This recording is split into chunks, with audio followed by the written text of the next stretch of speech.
Well, hello there. Before we start the show, I want to have a couple quick housekeeping items out of the way here. A couple announcements for you. Travis Ball has a new Spotify playlist that you can check out. It's titled Works of Travis Ball Mixing. If you go up to your search bar in Spotify and you type in Travis Ball, you should be able to find him. Then go to his public playlists, scroll over until you get Works of Travis Ball Mixing.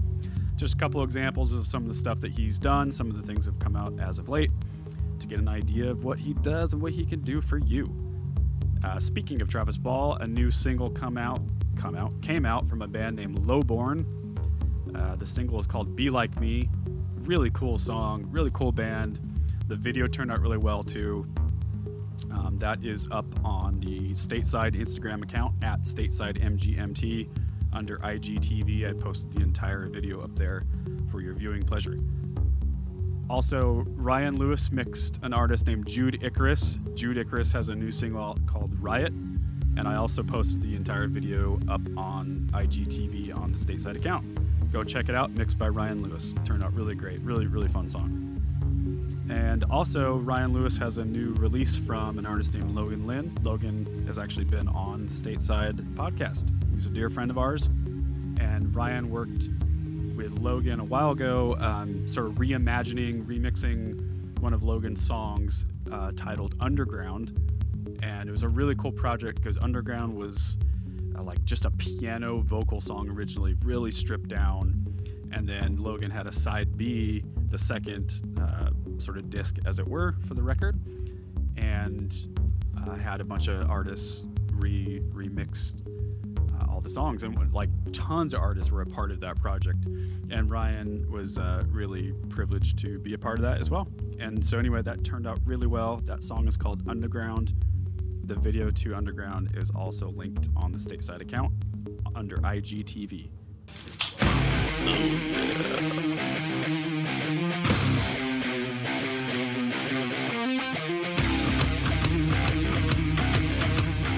Welcome back to the Stateside Podcast. My name is James Macmillan. I am your host, and today we have a very tasty special guest. We have two members of the band CONVEY. We have Luke and Ben. Say hi, guys. Hi, you guys. Hey. Where are you talking to us from? Los Angeles, center of Hollywood. Oh, right in Hollywood. Center of the world, middle of nowhere. 80 degrees right now? Hot and sunny. Yep, every day. Whatever it wants to be. We love our reptile existence down here. Every single goddamn day. Whatever the temperature of the crack smoke is. Now, are you guys originally from Los Angeles?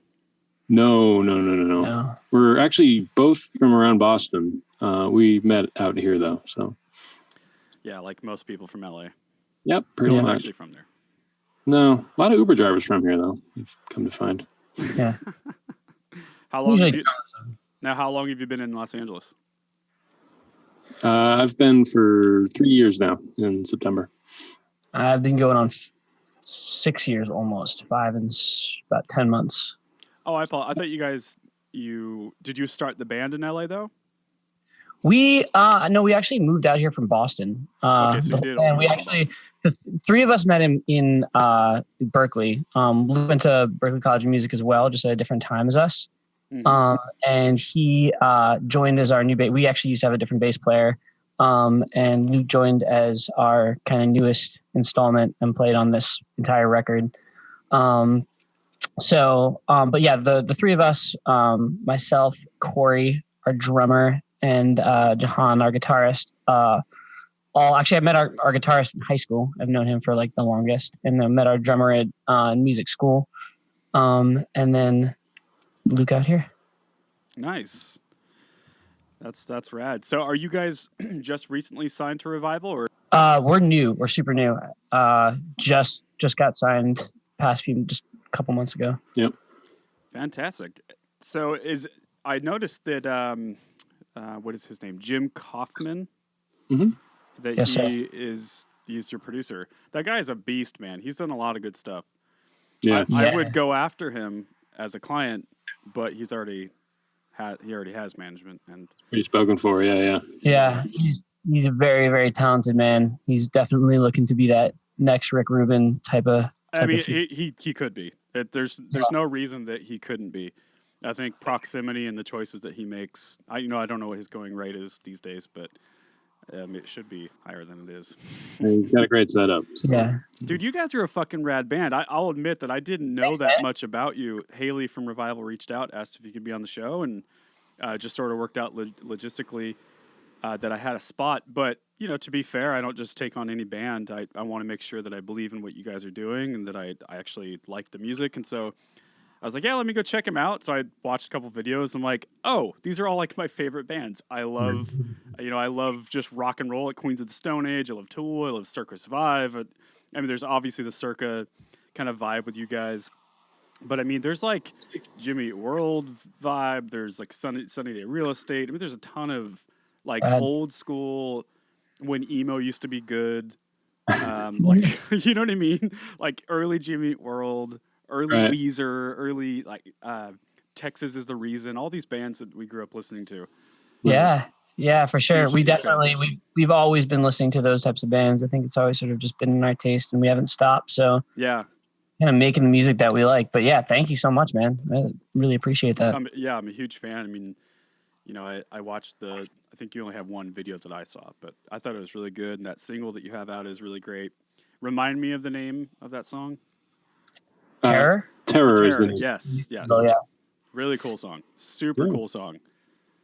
Thanks. Are you guys getting traction for what you're doing? Is there anything that you're trying to do to get more traction? And Yeah. So we've actually been super fortunate. We've been on, just got on K-Rock, Locals Only, which is our FM radio station here in LA that sort of has been big for breaking bands like AWOL Nation and stuff like that. I've heard of it.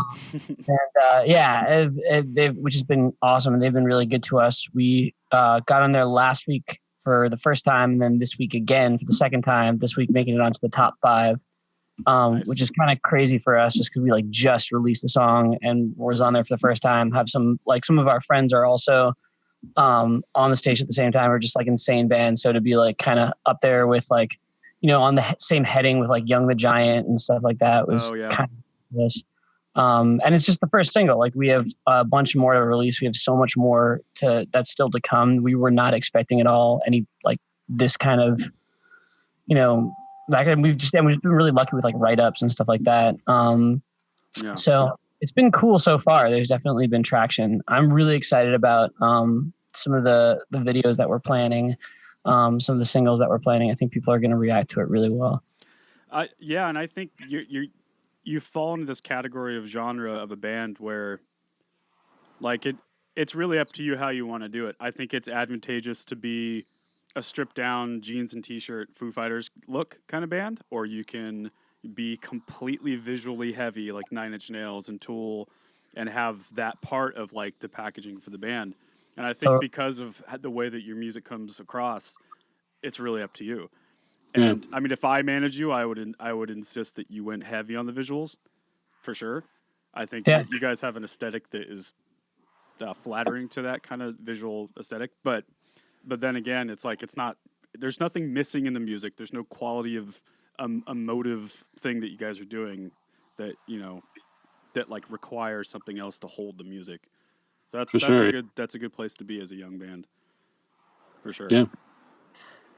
Yeah, we're just trying to build on that. We're pretty excited about our new live show. We do have visuals for our full live set now that we're all pretty happy with, and great.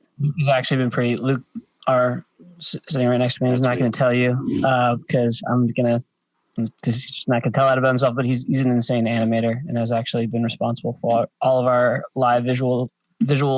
Oh wow! That whole aspect of kind of our live show, which has been a really big thing because we're.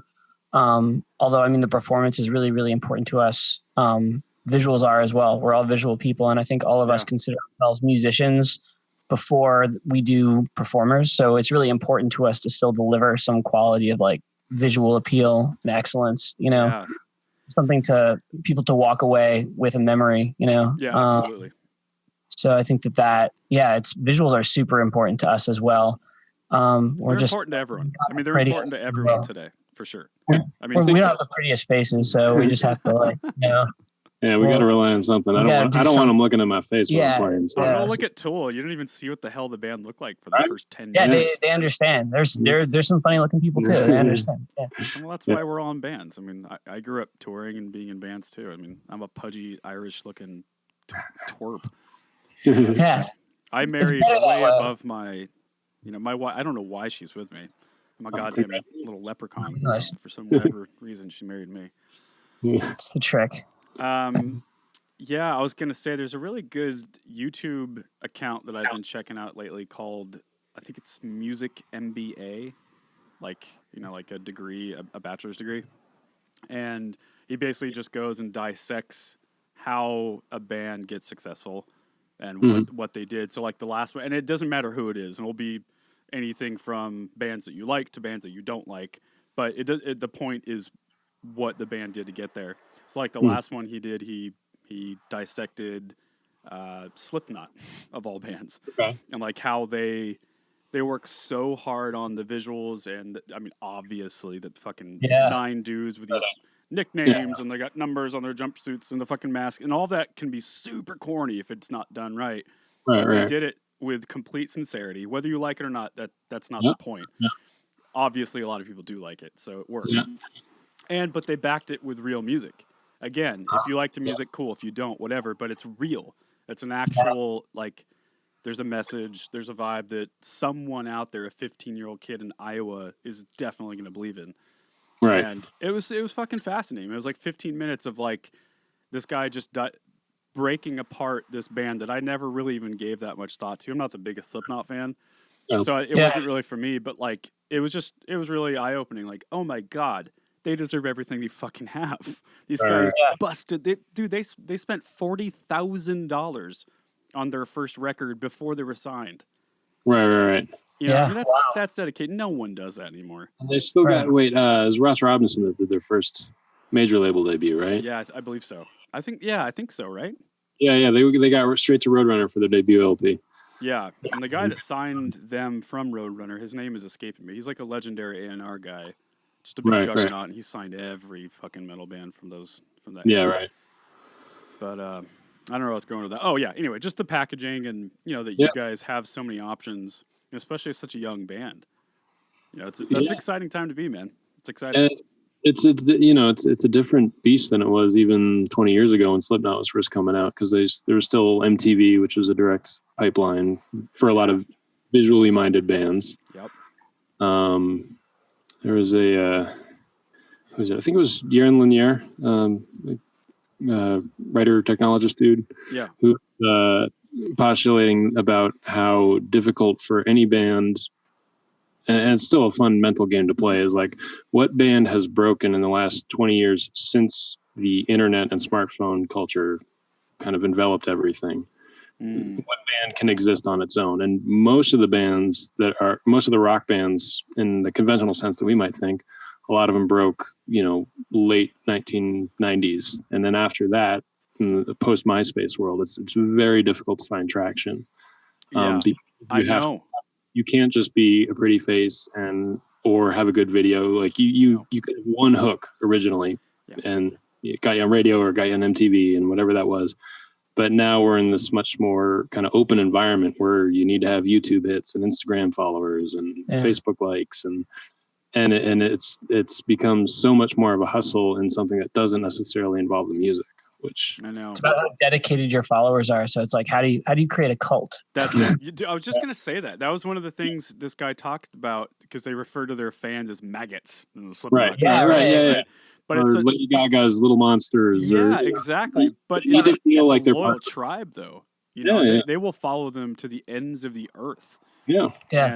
And so that's what's cool. I mean, he was talking about like their record sales. They've been like, they've billboarded at number 2, which is crazy for a 9-piece metal band who wear masks. The fact that they've sold. I don't know if that's ever going to happen again. Never again will that ever happen.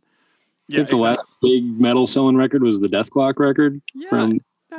It's just you needed a cartoon to have. I'm looking at Baby Metal. Baby Metal, yeah. Are they Japanese or Korean or something like that? I think that they'll be the next metal band to make it to the pop charts. They're designed by an algorithm. Exactly. That's hilarious.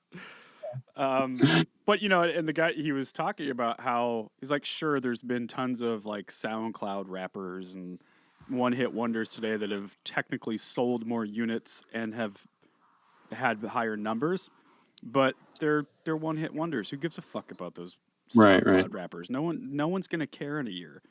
And but the Slipknot's public gonna been around for 15 years. Like, right, they're a legacy act at this point. That's right.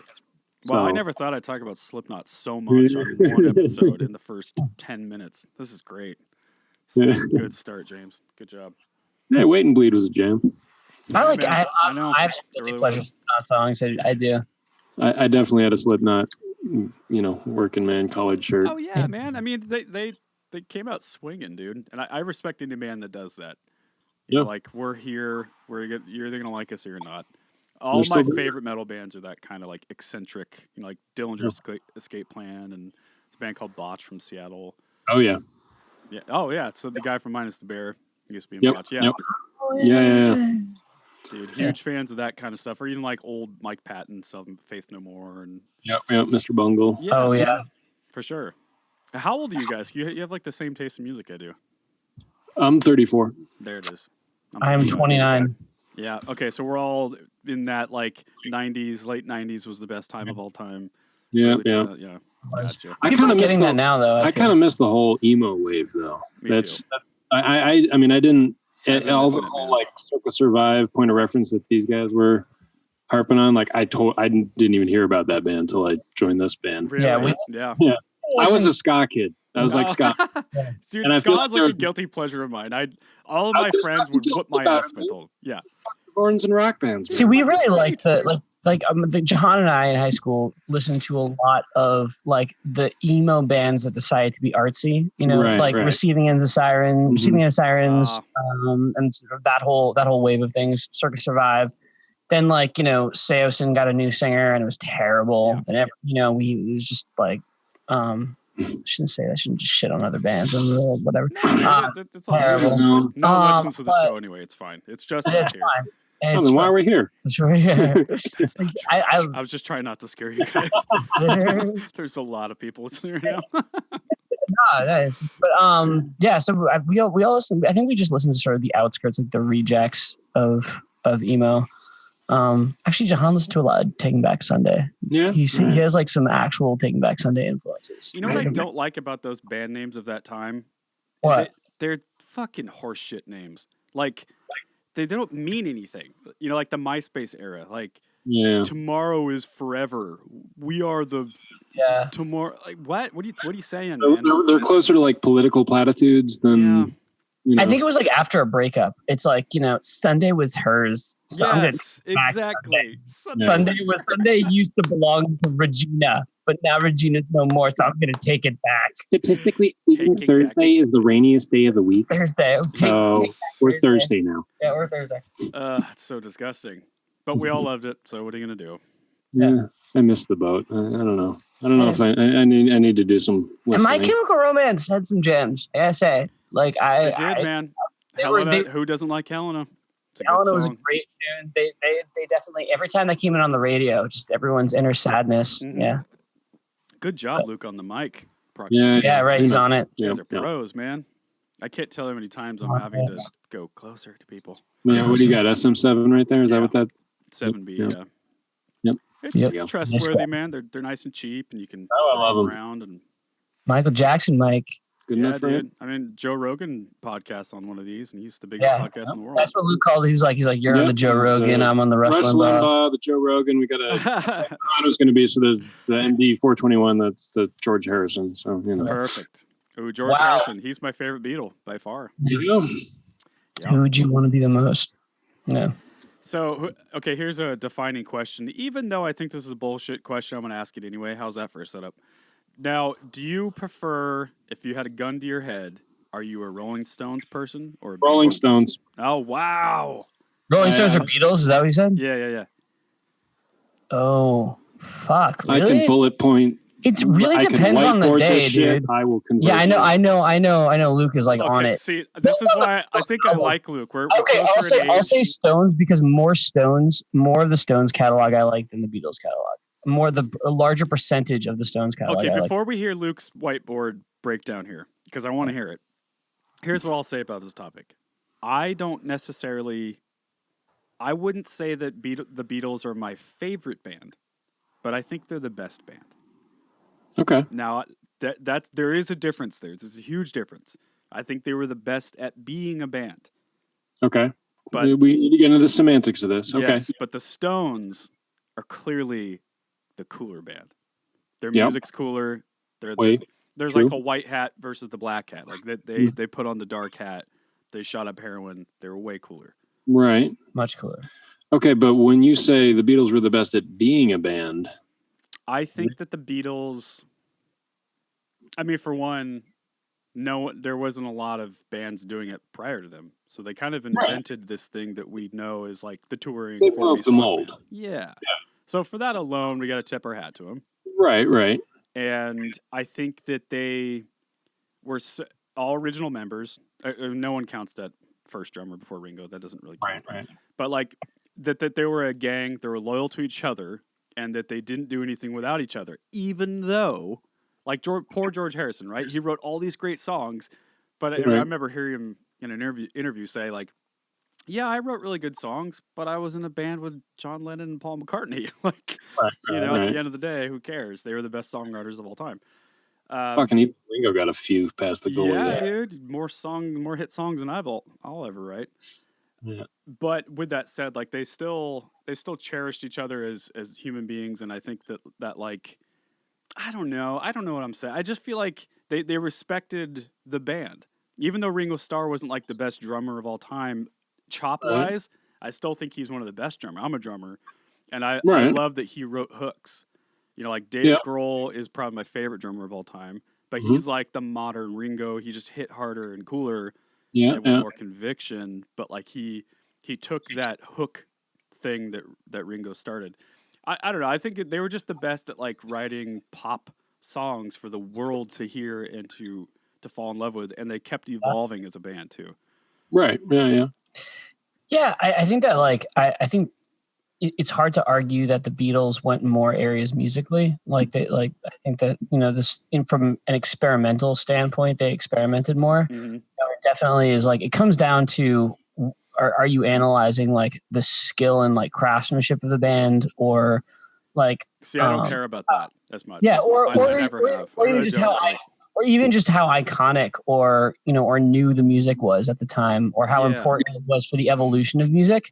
Like, I think you can't argue with that about the Beatles, but there's, I would rather listen to the Stones for a longer period of time, just from a complete mood, standpoint. I can listen more. They were able to produce music for a longer period of time as well. Which, true. If you want to talk about being good at being a band, I mean, true. That's true, man.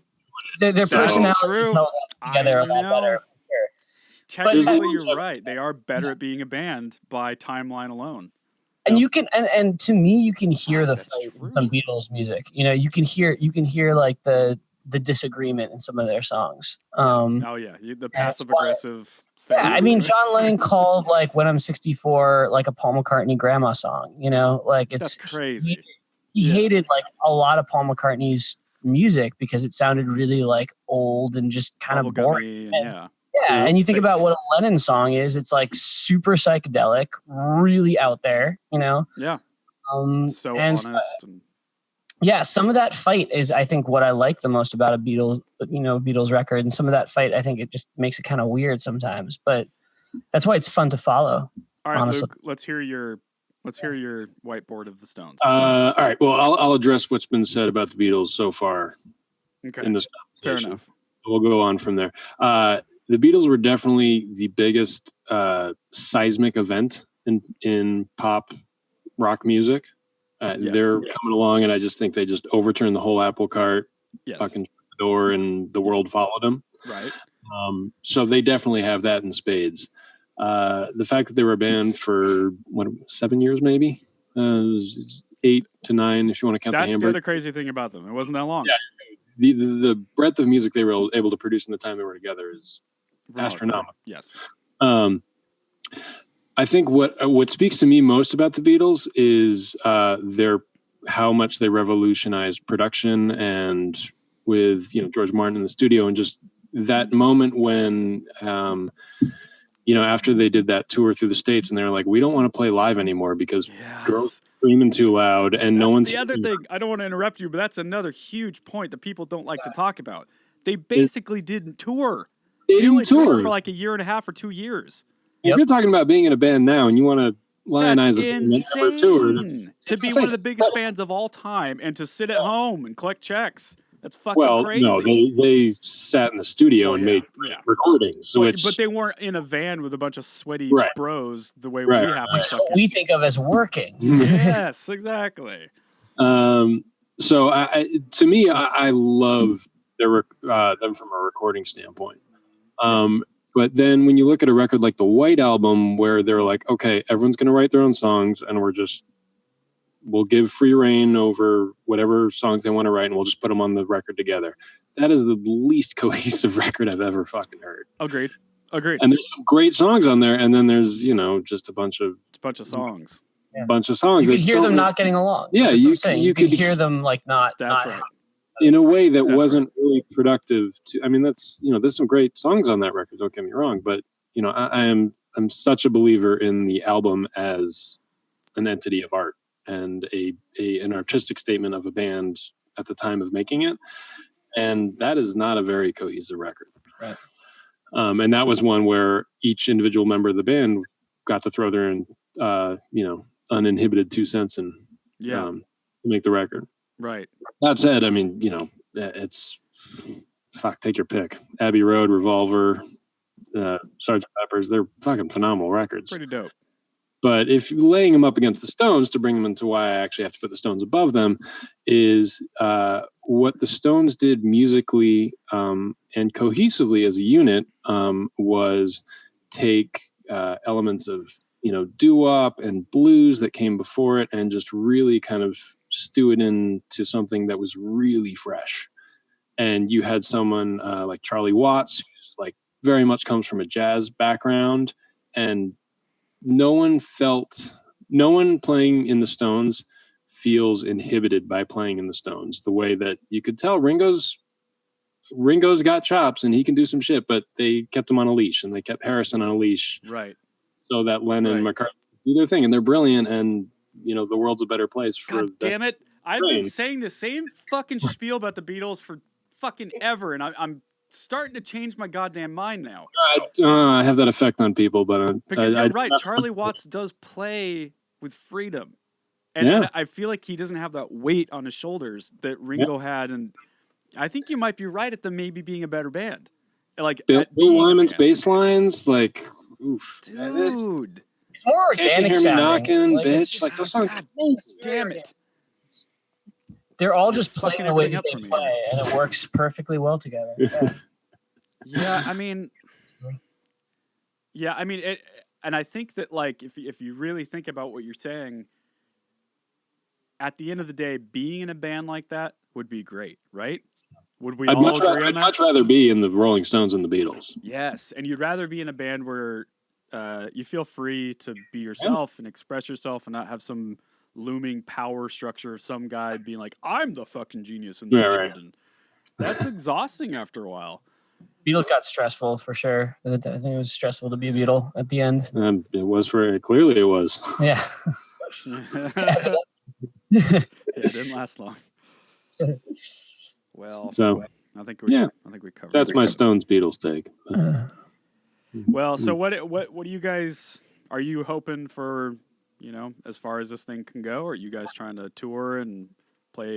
We're in this for the long haul. We're playing the long game. I mean, hell, we recorded the new record, which hopefully, fingers crossed, is coming out early next year. That's almost a year and a half old at this point. Right. We got probably half another record written, ready to go. I'm hoping we can take some time and start doing some demo recording on some new tunes, and it's we're playing the long game. Yeah, I think one thing that's kind of weird about us is that we're just like always writing music. We don't kind of do that like, oh, it's time to write a new record. We just keep writing. I think it's the way to be. I think that's actually a mistake a lot of bands make, is they go in these like, well, now we're in this time. Now we're in the tour mode. Thou shalt not write. And all we do is just regurgitate the thing we did 7 years ago. It's like, why? That's disingenuous. If you're a real musician, you're always creating. You're always creating. I mean, that's the best part for me. I mean, I love playing huge shows, like in front of a ton of people. I actually don't even like playing in front of, like, I'm not one of those people, I just want to play, dude. Like, no, what's cool about it for me is to play really well and to play in front of as many fucking people as possible. Otherwise, I don't really like bar shows. They're fun every once in a while, but I don't give a fuck. I don't want to pack up the van and drive to Montana to play in front of nobody. You know, I want to get on a good tour. I want to make a little bit of money. I want to play in front of as many people as possible. But other than that, I love writing music. Like that's the thing that's so fun. Yeah. Yeah, I think that's kind of what we're definitely in it from. I think that the performance aspect for us has been, you know, we absolutely love playing live and we love performing, but it's all kind of just a means to get the song across. Right. For us, you know, like you said earlier, it's the job part. It's the job. Exactly. It's time to clock in and actually earn your keep. Yeah. And it's a trickier part, especially in the music industry now, for what it is. Oh man. So how do you guys feel about the current state of? Are you hopeful about the industry, or do you feel a dark cloud is among us and everything is? I mean, the clouds rolled in over a decade ago. Yeah. I'm not. This is a very expensive hobby, and it has been for a very long time. So. That's right. Yeah. Yeah. If we had wanted to get off the pot, we probably would have by now. So we've just been sort of shitting this whole time. Yeah. So right. Exactly. at this point, I don't really see us. I think we've just put so much into it. I don't see any of us like doing anything else with our lives. Right. Yeah, and that's when you found the right guys too. Your lifers. We're willing to go all in because we all went to music school, and there's so many friends that the older we get every year they get married or they have a kid, and it's tougher. And I get it because there's not a lot of money in this industry, but student loans are no joke. So I never quite understand that. But I always equate it to, you guys ever seen the movie Way the Gun? Yes. The Christopher McQuarrie movie. Yeah. Two hoodlums kidnap a is that Benicio del Toro maybe? Yeah, and Ryan Phillips. Yeah. The conversation James Caan has about, he's like a bag man, and he's over the hill, and he has this conversation with these young bloods about, like, if you see an old guy like me in this rough industry, I'm here because I'm a survivor. And that's like being an aging musician. Like, if you're still doing music, you're a survivor. And yes, you've seen some shit. You're carved out of wood at this point. You're completely calloused. Still there. You're still doing it. We're survivors, and that in and of itself is bodes well for us, I believe. I think so too. I really do, man. And I don't know what kind of touring you guys have done, but I've done a lot of like. Back in the MySpace days, we did like a MySpace Records contest. Who's going to get signed from MySpace Records? What in the actual fuck? But we took it really seriously, and we tried real hard. And we're playing with these swoopy hair emo kids with lip rings who clearly don't give a fuck about actual music. They're just, you know what I'm saying? You remember those days.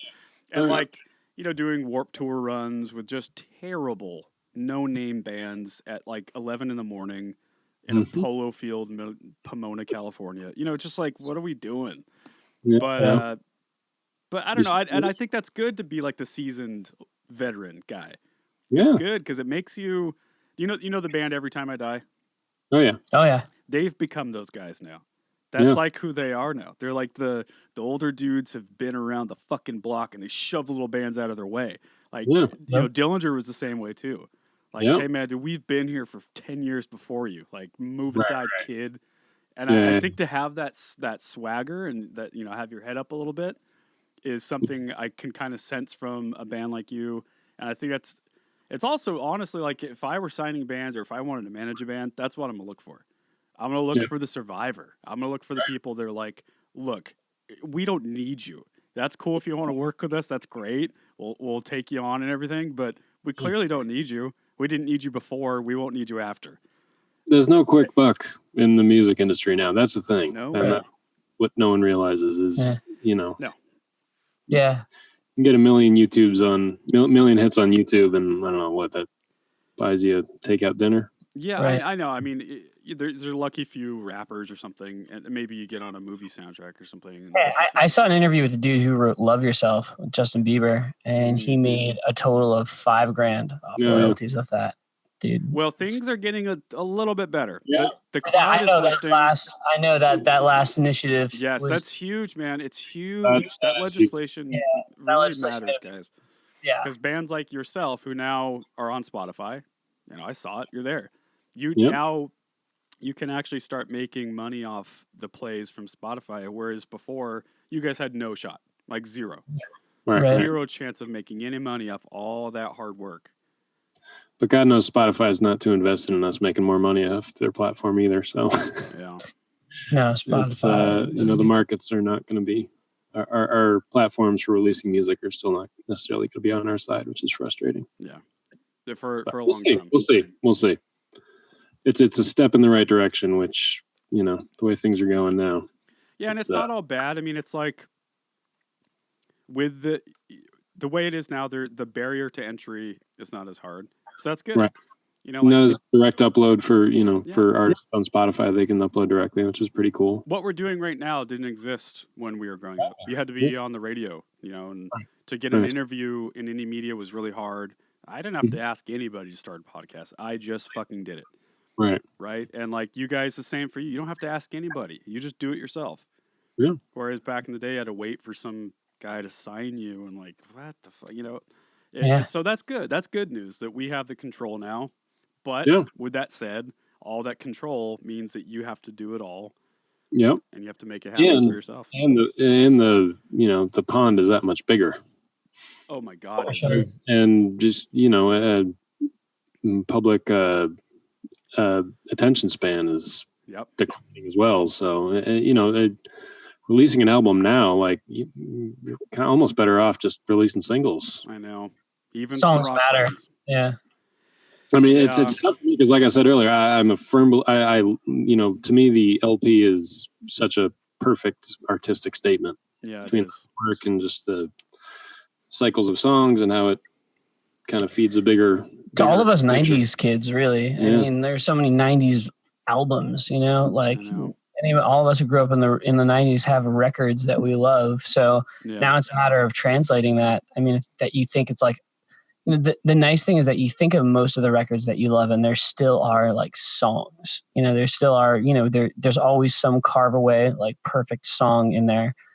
And I think the biggest difference now is that you got to put that song first. You got to like immediately be like, hey, we're over here. Cause otherwise, somebody's going to be. I know. Yeah, I mean, 20 years is some kid growing up now going to look back nostalgically and be like, oh man, that was the week that playlist came out. Yeah, right. I know. I can still remember, like I can remember the exact time and date and what shop I went to get a record the day it came out. And yep, me too. Just lives in my car. Newbury Comics? All about the Newbury Comics. I mean, I don't know. It's like, but at the end of the day, we can sit here and be nostalgic and that's fun, but that's useless. It's useless. It doesn't help anyone. No, it's going. The train is going whether you want it to or not. So we might as well get on. It's an adapt or die. Yep. Exactamundo. It always has been. It just changes so much more rapidly. So, every week, guys, I like to do a movie pick of the week. Ooh, I love movies. Yes. So you can see the screen now. I would assume, right? Yeah. Okay. Oh yeah, I've heard about this. Speaking of 90. I know this is very appropriate for what we've been talking about. Yes, I do. Have you seen this one yet? What's that? Have you seen this movie yet? I just saw it. It was really good. Cool. Yeah. Now, have you guys seen this? No, I have not. I just pass it by when I walk to Starbucks because it's like ArcLight is across the corner. It was like around the corner for me, and they have this giant poster. Forever wary of nostalgia porn, as much as we've been talking about the days of yore. The only ad is just Jonah Hill, mid '90s. It's like all you. I really don't know. He's never much of a skater either. Although Reznor and Ross did the score, though, right? They did, yeah. It was really good. They actually did it for free as well, from what I hear. Really? Yeah, it was a really small budget movie. But I did grow up skateboarding. Skateboarding culture in the 90s was huge for me, huge for all the dudes I grew up with. Defined our culture, and it kind of kicked off a lot of musical interest for me too. Because of that, I listened to a lot of hip hop. Because of that, I listened to a lot of punk rock, like No Effects and Misfits and all those bands back then.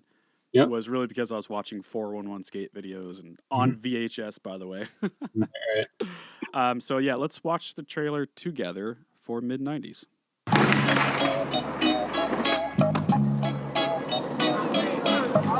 Mature woman though. Get the fuck out of the front of my store. Fuck you. Fuck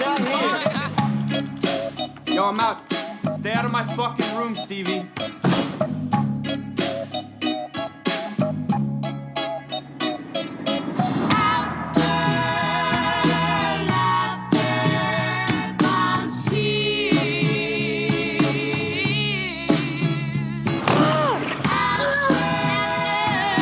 Skating like shit today, man.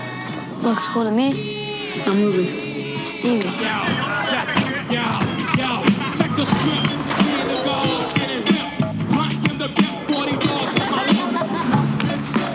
Hey, y'all not supposed to be around here. Get the fuck out. Hey, the little nigga with the Toys R Us badge, come here. You can't say nigga, I don't think. You fucking Sheryl Crow looking motherfucker. This is awesome. I've never been in a car without someone's mom or dad before. You're so cute. You're like at the age before guys become dicks. Oh, fuck. Yo, what the fuck? Oh, shit. You think you're pretty cool. With your ghetto-ass friends. You good? You think you're tough and shit. You're just a little fucking kid. A lot of the time, we feel like our lives are the worst. But I think if you looked at anybody else's closet, you wouldn't trade your shit for their shit. So let's go. That's why we ride a piece of wood, like what that does to somebody's spirit. Stevie, what the fuck are you doing? I'm fucking taking your shit! Yo, Stevie fucking insane. Fuck him.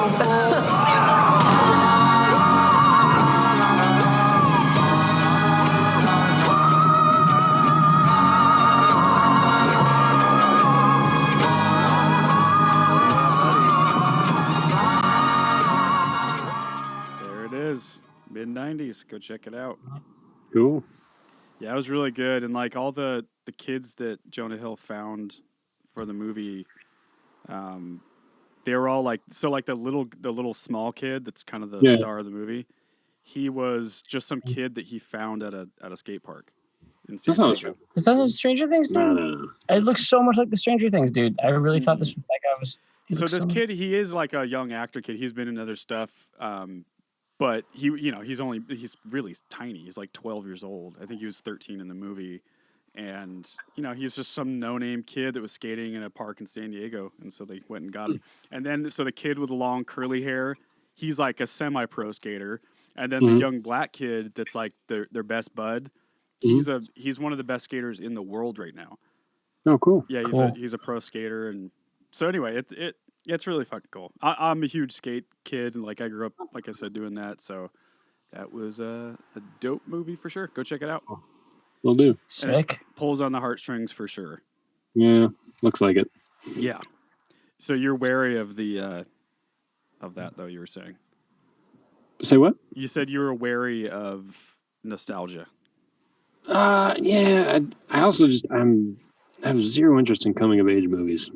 I don't know if it's just like not to get too psychological about it on the heart couch or anything. It's just like I didn't really enjoy my middle and high school years as much as I wish I did. So it's like, asking to be $15 to like. That's so funny. I didn't either, to be fair. I hated high school. I hated all school. But I love coming. I'm such a fucking soft-hearted twerp. Like I love John Hughes movies. There's a movie called 8th Grade that I really loved. Highly recommend that movie.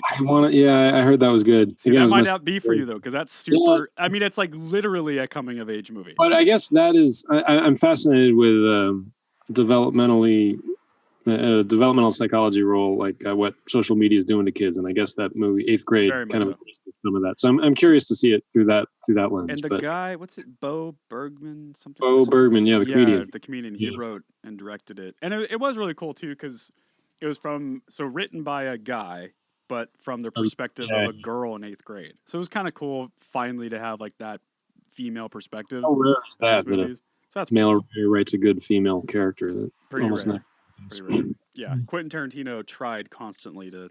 He fails. So and I love bad. Tarantino. But he's the worst at women dialogue. Every time my wife will watch like Pulp Fiction or whatever, she just starts yelling like, "Oh, that's not how women talk." I think it just says something about just the disparate nature of male and female psychologies. Like for a base level psyche of a male to imagine the inner complexities of female is much more difficult than a female trying to imagine a guy that pretty much just operates on sex and cheeseburgers. Yes. Very true. So I definitely like sex and cheeseburgers.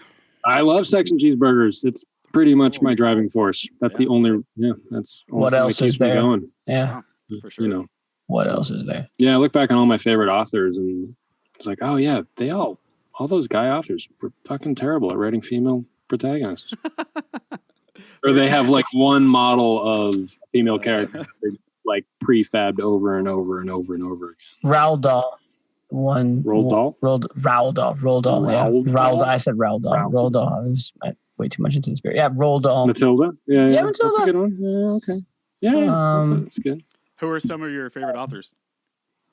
Growing up, I was a huge sci-fi kid, so I read like everything like Philip K. Dick, Kurt Vonnegut. Oh, Kurt Vonnegut, dude. All about the Vonnegut. Fucking love him. Haruki Murakami was big for me too. And fucking love them all, but you look back and like, yeah, they'd never really wrote a good female character. Stephen King did some good stuff, actually. Stephen King did okay. He did a lot of coke when he did okay, though. Yeah, well, booze and coke. Yeah, he's one of my favorites, though, man. Super underrated. Yeah, man. So I was the oldest kid, and I was pretty protected by my parents, and they were like, "Oh, you're not 13, so you can't see a PG-13 movie. Just read a book instead." So, gotcha.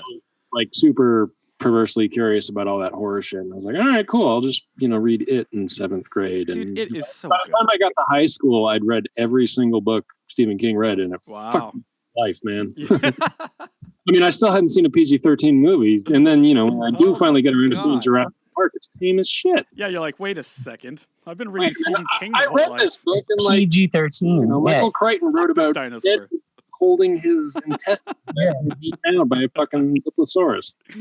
That's fucking hilarious. Your parents are like, no, you're not old enough to watch a PG-13 movie, but we'll let you read every Stephen King novel ever written. That's crazy. Yeah, well, oh, that's parenting, and then I actually got you into reading. Yeah, no, I bless my parents. Absolutely. I love them for it. If I raised kids, Jesus, that's what I would do. Now, what do you think of the new It movie? I thought it was really fucking well done, actually. Me too. I loved it. I mean, fucking loved it. I love horror movies, and it was definitely like very much in the jump scare farm. Yeah, but it was like A-game jump scares. By the way, you have to admit it's a bit of a coming of age movie. Oh yeah, but hey, man, if you wanted me to watch coming of age movie, put some fucking clowns in there. There you go. I'll pull you in. Yeah. Have some creepy con. Yeah, so I went out trick or treating with my niece and nephews and sisters and stuff, and we're walking through this suburban neighborhood that couldn't be more like typically suburban. There's kids everywhere. Which hood in Portland, right? Yeah, the suburb of Portland. Which hood? Out in like the Beaverton, Hillsborough area. Okay. Yeah. Okay. Cool. So you know this area? I lived out there I finished up college out there, and mostly lived in Foster Powell neighborhood. Okay, cool. Yeah, nice, very cool. Yeah. So anyway, we go across the street and we come to this house, and on the garage door is you'll float too. And we're like, oh fuck yeah, it's the It house, because I remember from last year. Yeah, right. And then like there's this it's not a real kid, but it's like a fake kid bending over into the sewer with the audio from the movie playing, and then in the bushes the dad just stands there like a clown, and he looks perfect. He looks just like Pennywise with a fucking red balloon, and he just kind of creepily walks through the lawn. Like, it was so good. And kids are just like losing their minds. Everyone's recording with their phone, and I mean, that's what horror does, man. Like, I don't understand people that don't like horror movies, right? Like, oh, it's just too scary. I'm like, what? Are you a fucking pussy, or what are we talking about?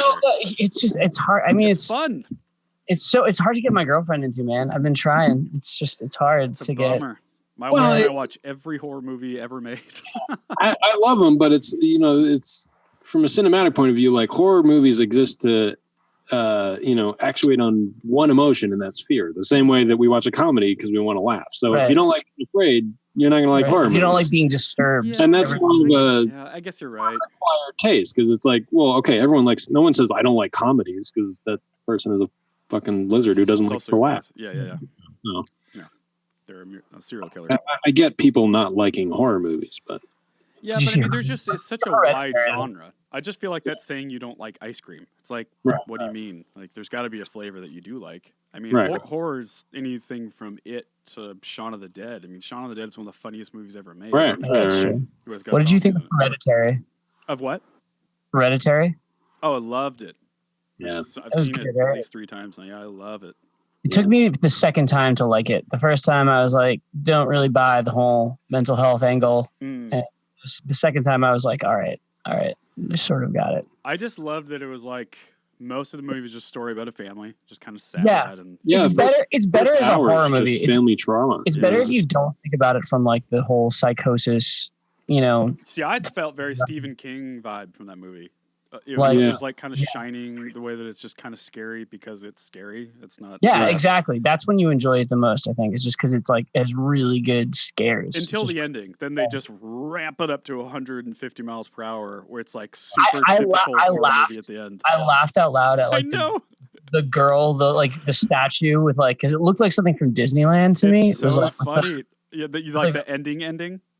Yeah, the ending when they go up to the little tree house, and then she has like the whole place. Spoiler alert. Yeah. Sorry. Yeah.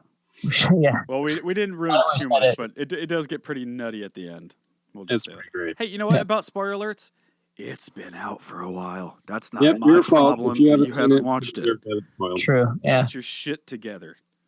Yeah, it's true. I had someone give me shit about ruining the movie Forrest Gump the other day. Oh, what's there to ruin it? What is A? What are you talking about? B? It's been out since we were children.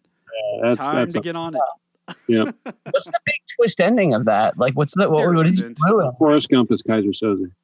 Oh, I didn't get that. And he was dead all along. Oh, that makes sense. Yeah, you have to watch the director's cut. God damn it. Now everyone says Kaiser Soze. I think of Kevin Spacey, and then I think of Kevin Spacey being a creep, and then I get depressed. Little asshole. Yeah. God damn it. R.I.P. Why all the good ones? Louis C.K., Kevin Spacey. Motherfucker. Can't quite put them in the same category. No, you really can't. I don't know why I just did. It's not even the same universe. Spectrum. False equivalency there. Yeah. I mean, Louis, he's still being a creepo, for sure. There's Oh, yeah, for sure. Creeponess going on. I don't know if we're ever going to get him back. I do miss his stand-up, but... Oh, he's one of my favorite. Who are some of your favorite stand-ups? Obviously, Louis. Yeah, I Bill Hicks is probably my number one. That's pretty cliche. Did we just become best friends? Yeah, probably. Kurt Vonnegut, Stephen King. We're 35 and jaded. Yeah, no, I always say I learned philosophy from Bill Hicks, language from George Carlin, and history from Eddie Izzard. Fantastic, man. That covers a pretty good base of knowledge. Comedic lens. I love Bill Hicks. I'm a Bill Burr for sure. Yeah, Bill Burr is great. Boston Love. Patton Oswalt. Oh yeah, Patton. His last special was amazing. I'm really into John Mulaney lately. Yeah, he's like a class. He's got like classic. An old 70s classy. Put on a suit, kill it with jokes. Yep. Yeah, just very consistent. That very one. clean, and yeah. Speaking of John Mulaney, have you watched Big Mouth, the Netflix series? I haven't seen the new season. I haven't seen the new. Yeah, me too. I've seen the first one. The new season's like twice as good, maybe or more. I mean, it's just they took that great first season and then just fucking hit it out of the park. It's so good, man. I'm waiting for a long work trip to knock that one out on a plane. Yeah, I like Nick Kroll too. He's hilarious. He's not really like a stand-up comedian, but I couldn't really get through that special they did together where they were. Oh, I loved it. The Oh Hello. The old Jewish guys. Yeah, I thought it was funny. I mean, it's definitely very specific. Yeah, it's niche. But you have to admit that like that's pretty rad that that's on Netflix today. Netflix will take anything, man. Yeah, I guess that's like saying that it's on the world. They're just a dumping ground. They're an entertainment industry subsidy. You said something earlier about attention span, getting lower and lower. So apparently Netflix now is signing comics, because they do it a lot of specials. Yeah, they wanted to do 1 week. And now they want them to do like 30-minute specials. Because the typical like hour-long special that we grew up watching or more is too long for people now. Oh, yeah. I think it's a bummer, man. Like, it takes a while because a stand-up special is just like an album or, it's a full arc. It's an artistic statement. Yeah, for sure. I just thought that was interesting. Yeah. Yeah, no, they're just, I don't know, they're a fire hose of content, and I can't keep up on it. Yeah, it's simply too much. Yeah. I would like one person to explain to me how, okay, this is going to sound dumb, but how... Go on. Okay, how do I word this? So excited. How does Netflix make money aside from the subscription? Because that's obviously how they make money. But how? So like on YouTube, right? The whole world is based off advertisements. So if you have more plays on a podcast, you make more money for mid rolls and pre rolls. But if you have a YouTube show, you're going to get money off the plays. So why does Nick Kroll get paid more for Big Mouth? Because that's going to be a massive show. Everyone's going to watch it. They're going to devour it. But how? What's the incentive? You know what I'm saying? Am I asking? Yeah, I get it. How does that work? Well, they because there's no commercials. Right. They I'm just afraid they're going to figure out I still have my parents' Netflix account. I hope not. They could probably triple their revenue stream if they were a little more. See, I disagree. I think that they're smart by doing that. That's why everyone goes to Netflix. Yes, they're smart. They're like, look, we're just going to let it happen. We know that people are going to fuck around anyway. But I'd say like everyone has a Netflix account. I just think everyone. No, everyone knows someone. Everyone knows. That's the difference, though. But it's not just. They're not just worried about getting your subscription money. What they would prefer to have is that the world be hooked on Netflix. That's the. And they pretty much got it. That's right. But I mean, hotels of Netflix. The quality of their average content coming out is just, I think, dog shit. I would agree. Yeah, the most of the original content now is stupid. I can't keep up with any of it. Was that SNL? It's just like Netflix selective. Yeah. And it's weird because they're in a way they're like bankrolling projects from directors without any sort of editorial oversight. Okay, so let's get back to that. So how do they make money? Like they're bankrolling people to make films or shows, but how are they getting paid off? Oh, there's plenty of VC money. I mean, how does Twitter make money? Like they still have an office in downtown San Francisco. So I'm not asking the right question. How does the number of like the success of the show, how many people watch the show, how does that correlate to money? They don't even release their watching numbers. They don't tell their comics. Right. Yeah. They don't tell anyone what their streaming numbers are for any of their programs. So then and they're tracked all like algorithm style. Like they're able to do targeted curation of what you want to watch next. Maybe it's a money laundering front after all this. Well, I mean, it's what worked you're out. saying is like they're not worried about. So then the number of people that watch the shows doesn't matter financially, is what you're saying. No, not at all. I mean, all right. So the one thing I do love about Netflix is they were able. You guys know the show Mystery Science Theater 3000? Yeah, of course. Yeah.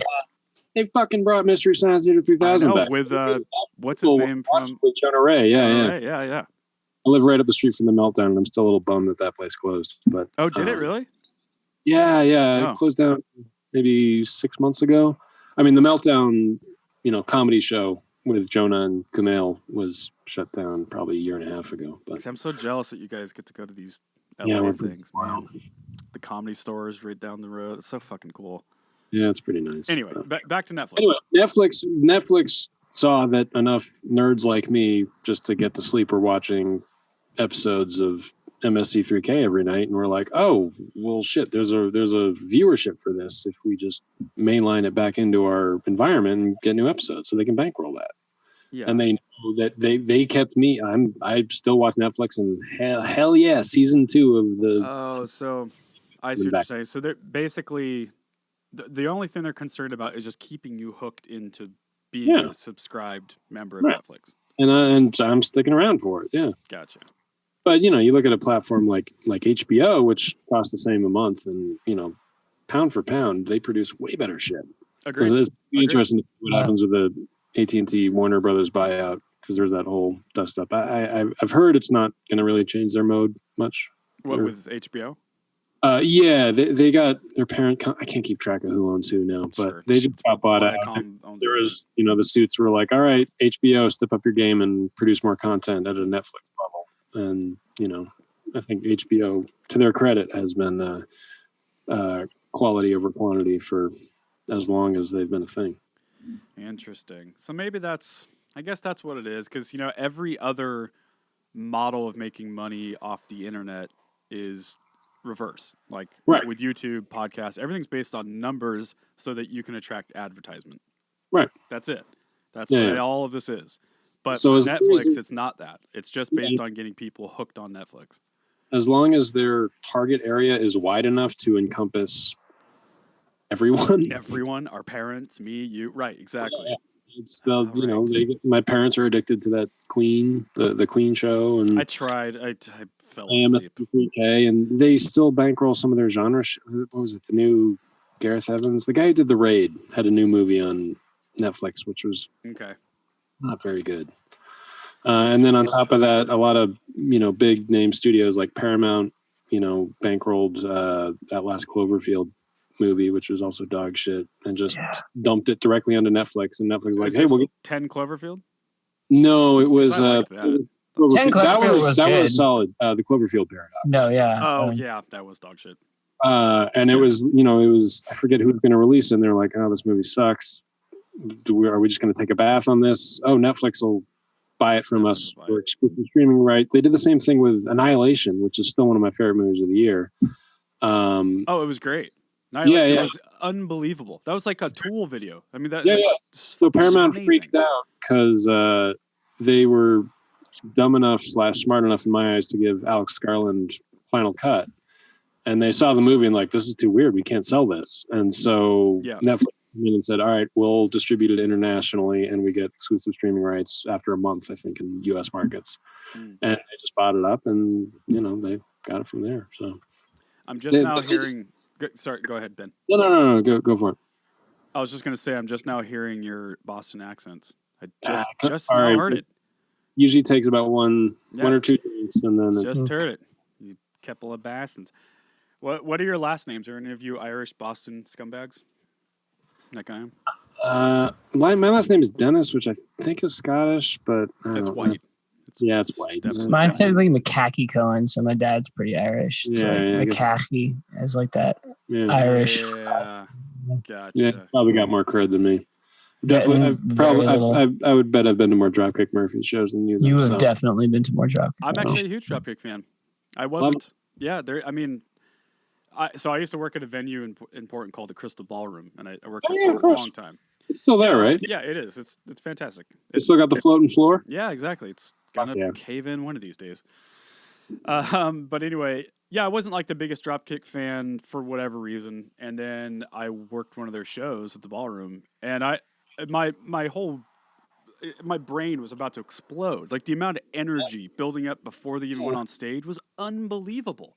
Yeah. I was get fucking like Bags and Pipe marching band from the fire department came out for like 20 minutes before they came on, whipped the crowd into a frenzy.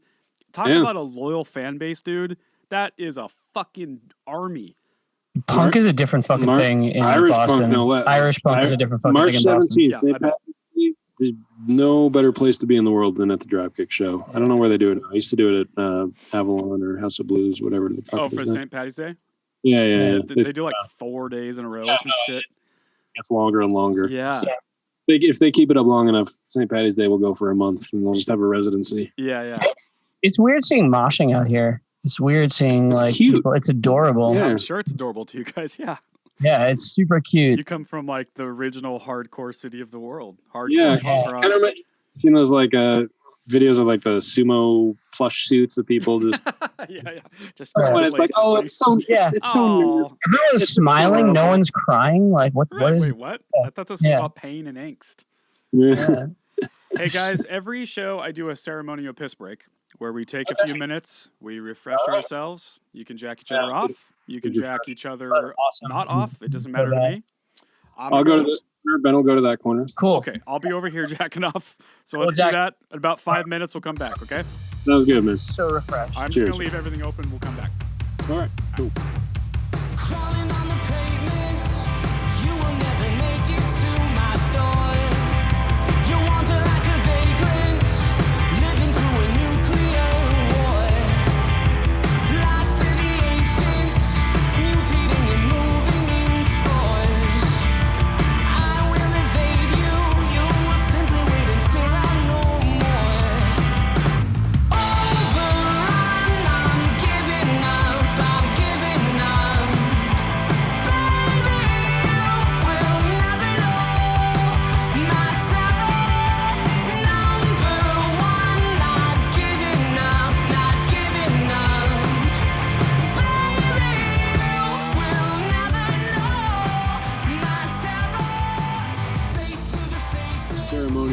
Pissing involved? You're like chanting or goat sacrifice? It really just means a 35-year-old guy peeing in a studio by himself.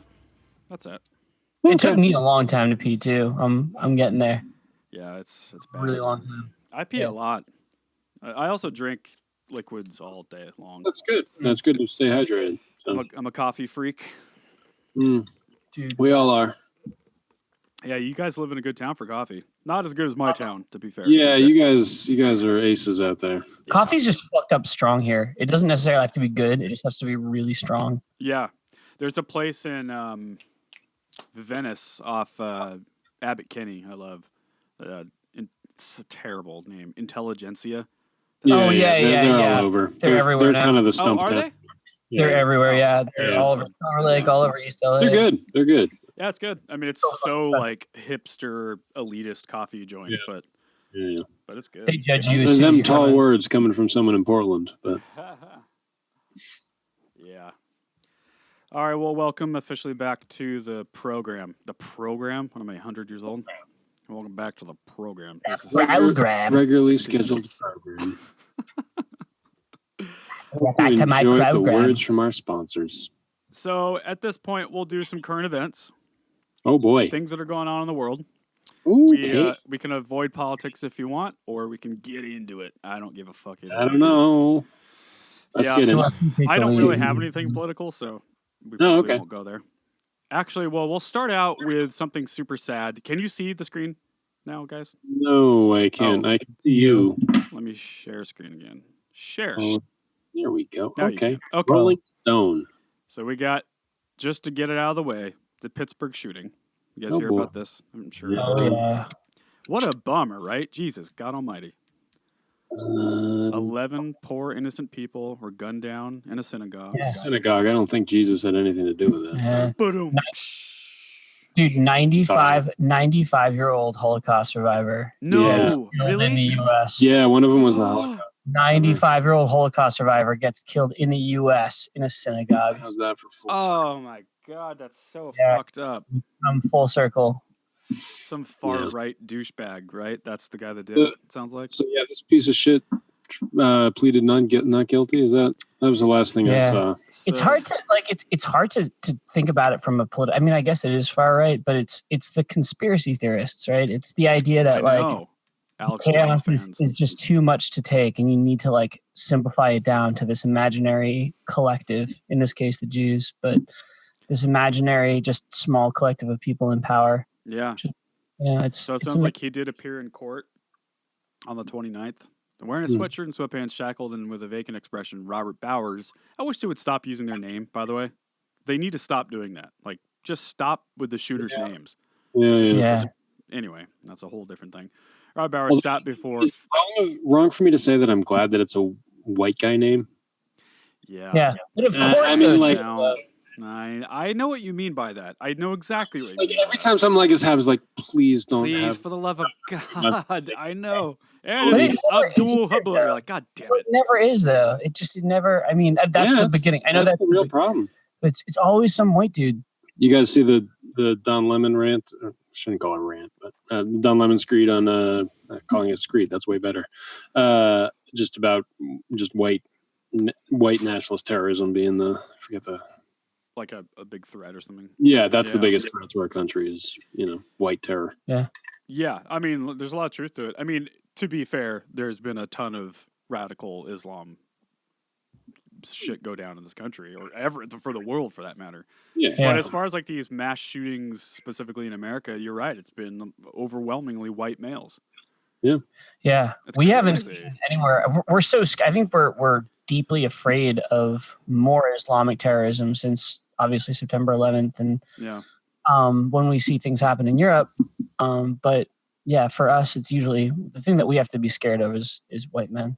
Yeah, absolutely. People that look like me. Yeah. Right. So then it goes on to say, Bowers, the man accused of killing 9 congregants. Wow, I can't talk. Congregants in a hate-filled attack in a Pittsburgh synagogue named the Tree of Life arrived in a wheelchair pushed by the United States Marshal. What attack is not hate-filled? Why was he in a wheelchair? Oh, because he was probably shot, right? Hate-filled I think the police got in the love-filled attack. Love-filled attack. That feels redundant. I always thought it was weird that there's like a difference between a hate crime and a crime. Yeah. I mean, I understand. I don't know. Like you can commit a crime just to if you really want that bag of Cheetos, it's different than like seeing the guy who's selling the bag of Cheetos being like, I don't like you and the color of your skin. So yeah, I understand. So it deserves but like, I don't know. I at the same time, I don't know that it it's a separate designation. What bothers me is the difference in speech, like hate speech versus speech you don't like. Like that, there's actually no such thing as hate speech, technically speaking. It's just you either like it or you don't. I could say that, some white supremacist bullshit right now, and you guys would be like, "Oh, cool, you're an asshole. See ya," and we're off the podcast. But that doesn't technically mean anything other than I just said something that someone doesn't like. That's where it gets kind of weird to me. It's the same kind of cement. Like whenever there's an incident like this, and like, oh, are we? We're waiting to see if the authorities want to call it an act of terror. It's like, no, it's an act of terror. That's right. Got violent in a way that was intimidating and horrible and terrorizing. Literally, it's an act of terror. I'm sorry. Yeah, technically, it's an act of terror. Yeah. Like, why are we waiting for someone to hand this down from on high? Like, terror is an emotion. Yeah. You don't get to like officially decree that this emotion or this or the other was the intent. It's amazing what didn't get reported on the same week. All the different shootings that happened. Like there was a in North Carolina Kroger shooting. Yeah, that barely got reported on. And there's also a shooting in North Carolina in a high school where my niece and nephew had their school shut. Didn't mean to interrupt you, but my niece and nephew had their school shut down because some kid threatened to shoot up the school. And then it turns out it was a real threat. Like they found shit in his locker. In North Carolina, a kid did shoot and kill another kid, and then school went on, and then school wasn't canceled. They kept school open. No way, because it's so fucking commonplace. That's the level of we've gotten to. Yeah. What the fuck, man? That's where we're at right now. What a crazy world. Yeah. Yeah, it's weird. I mean, I think that a lot of us, are in the United States because of our careers and because of music, but I think that we feel very much like it's weird to feel at home here a lot of the time. It's really insane. Well, look, there's a lot that goes into it, and everyone has a different opinion on how to stop these things and why they're happening for sure. It's a complicated thing, and hopefully we get it figured out one of these fucking days, because it certainly is. Whatever we're doing isn't working. Boils down to people just being stupid. Yeah, and just no purpose and upset and exactly. Everyone's divided and it's that's why look, I am a pretty open Trump criticizer. Like there's not a lot to respect from my point of view, but with that said, I would never go as far to say that he's a Nazi. And you'll hear a lot of our liberal friends say shit like that, and you're like, well, hold on. If you actually think he's Hitler, the equivalent to Hitler, You know what I would have done to stop Hitler back in the day? I would have shot him in his fucking head, so he didn't kill 6 million Jews. That's how far I'd go. They're so fucking crazy on both sides. I mean, we also got rid of a poo from The Simpsons because of fucking the exactly. It's like, what are we doing? You crybaby babies. Like, are you guys pissed about that shit? By the way, I'm super pissed about that. No, I'm just pissed that they didn't cancel The Simpsons 10 fucking years ago. Like fuck you. I was wearing a Simpsons shirt earlier. I'm such a fan of The Simpsons. No, I love it. Don't get me wrong. I'm triggered, bro. I love The Simpsons, but, come on. To be fair, I got you. The 90s era was the best. It's got a shelf life. I was just reading this article about it. It was like a very three-dimensional character. He was not this kind of, I mean, there were stereotypes that he displayed, but he was a really good, sympathetic, smart, deep character. His family, right? So I just the fact that, left. It's both sides of it, honestly, and that's why we can't have any kind of conversation. There's just no dialogue. There's no dialogue.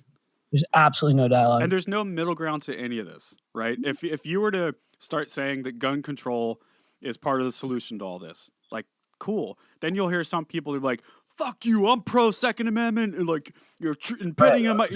Whoa, why can't we somewhere come in the middle here? Okay, it's insanity.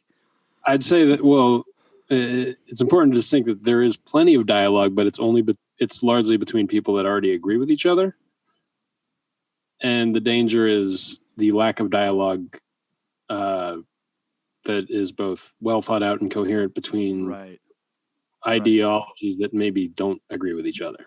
That's why I think Bill Maher is one of the last old school, classical liberals that I still follow. I don't agree with everything he says or does, but at least he has people on his show that he disagrees with. Like he had Ben Shapiro on the other day. He had Ben Shapiro. He had Steve Bannon, which the fucking New Yorker. I know. That's you. Do you think he killed it with Steve Bannon and Ben Shapiro, or do you think he could have done better? Well, what do you mean by better? I just think he didn't. I just think he wasn't as quick on his feet as either Ben Shapiro or Steve Bannon. To be fair, I don't agree. He's not. I mean, Ben Shapiro's a robot. I mean, he is. I mean, I just think that he didn't I think that if he had brought them into the panel and had them talk with other experts, I just didn't think I'm a huge fucking Bill Maher fan. I just didn't think he was qualified to talk to. You mean he didn't held their feet to the fire as much? Is that what you mean? Yeah, I just didn't. It was just painful to me. Maybe that's crazy. I actually don't. I mean, I listen to Ben Shapiro a couple times a week. I like to check in on both sides. You know what I mean? Yeah, good for you. It's important. I definitely don't agree with everything he says, but I mean, I agree with more than I ever thought. Let's say it that way. He's a smart fucking dude. I disagree with him from every fiber of my being, but he's one of the few really articulate, smart dudes. At least he believes what he believes. He's genuine. He's genuine. Yeah. And he will actually get into the ring with other people that disagree with him. Yeah. Right. I think the format of Bill Maher's show is not really conducive to the kind of discussions that he should be having. I would agree. Also a problem that he's a fucking raving narcissist. He's kind of a narcissist. Oh, he's a left-wing Bill O'Reilly. I'm sorry. And I watched the show because he's able to get a great. He's able he's to an old guy. Create a good panel he's actually able to bring people to have a discussion on the table, but he just can't stop from steamrolling his own voice into a conversation when there's a better. He comes from that era of television and media where you kind of had to be that guy. And look, I hear Joe Rogan talk about all the time. He's like, I like Bill Maher. He's a friend of mine, but that show, he said exactly what you just said, Luke, that it's just not conducive for an actual conversation. Yeah. He should have been able to talk to Steve Bannon for an hour. Exactly. Do a free-form podcast. He should do the Bill Maher podcast and put it on YouTube. And you know how much more popular that would be? People would eat that shit up. Yep. Yeah. But well, anyway, let's move on. So, did y'all hear about this new Beastie Boys book? The book, I'm intrigued. Yeah, I am too, actually. I'm always cagey about autobiographies. Oh, it's an autobiography? Yeah, they wrote it. Former New York City hardcore band in 81, dude. Isn't that crazy? How long they've fucking Christ. That's insane. But apparently here, let's listen to a little audio here. Someone who knew someone in Alaska, and this person in Alaska would fly them to the top of an unsnowboarded on mountain in a helicopter. They'd jump out of the helicopter with their snowboards attached and head down the mountain. That's a crazy thing to even dare yourself to think of, let alone say you're going to do or have done. The first time we went to Australia was in 1992. Who's that reading? To me, Australia was a foreign land. Can't tell. Not only had I never been there, I don't think I'd ever met anyone who was Australian. Anyway, that's a what happens there? I had no idea. So, yeah, heli skiing. Yeah, that's the most random audio clip ever. That's why I'm going to pick up that book, because I want to know their perspective on that was on Amazon. That was their highlighted clip. He was talking about going to Tibet for the first time or something. But it definitely sounds like it was written by them. I mean, there's not a ghostwriter. So apparently, it's not to kind of quell some of your worries there, Luke. It's not just a book about their band and growing up and stuff. It's like actual. It's like a picture book too, and tour stories and very specific things. As long as there's pictures. As long as there's pictures, a place for you to draw. Perfect for 2018. But it's also a nod to their buddy band member that died. Right, of course.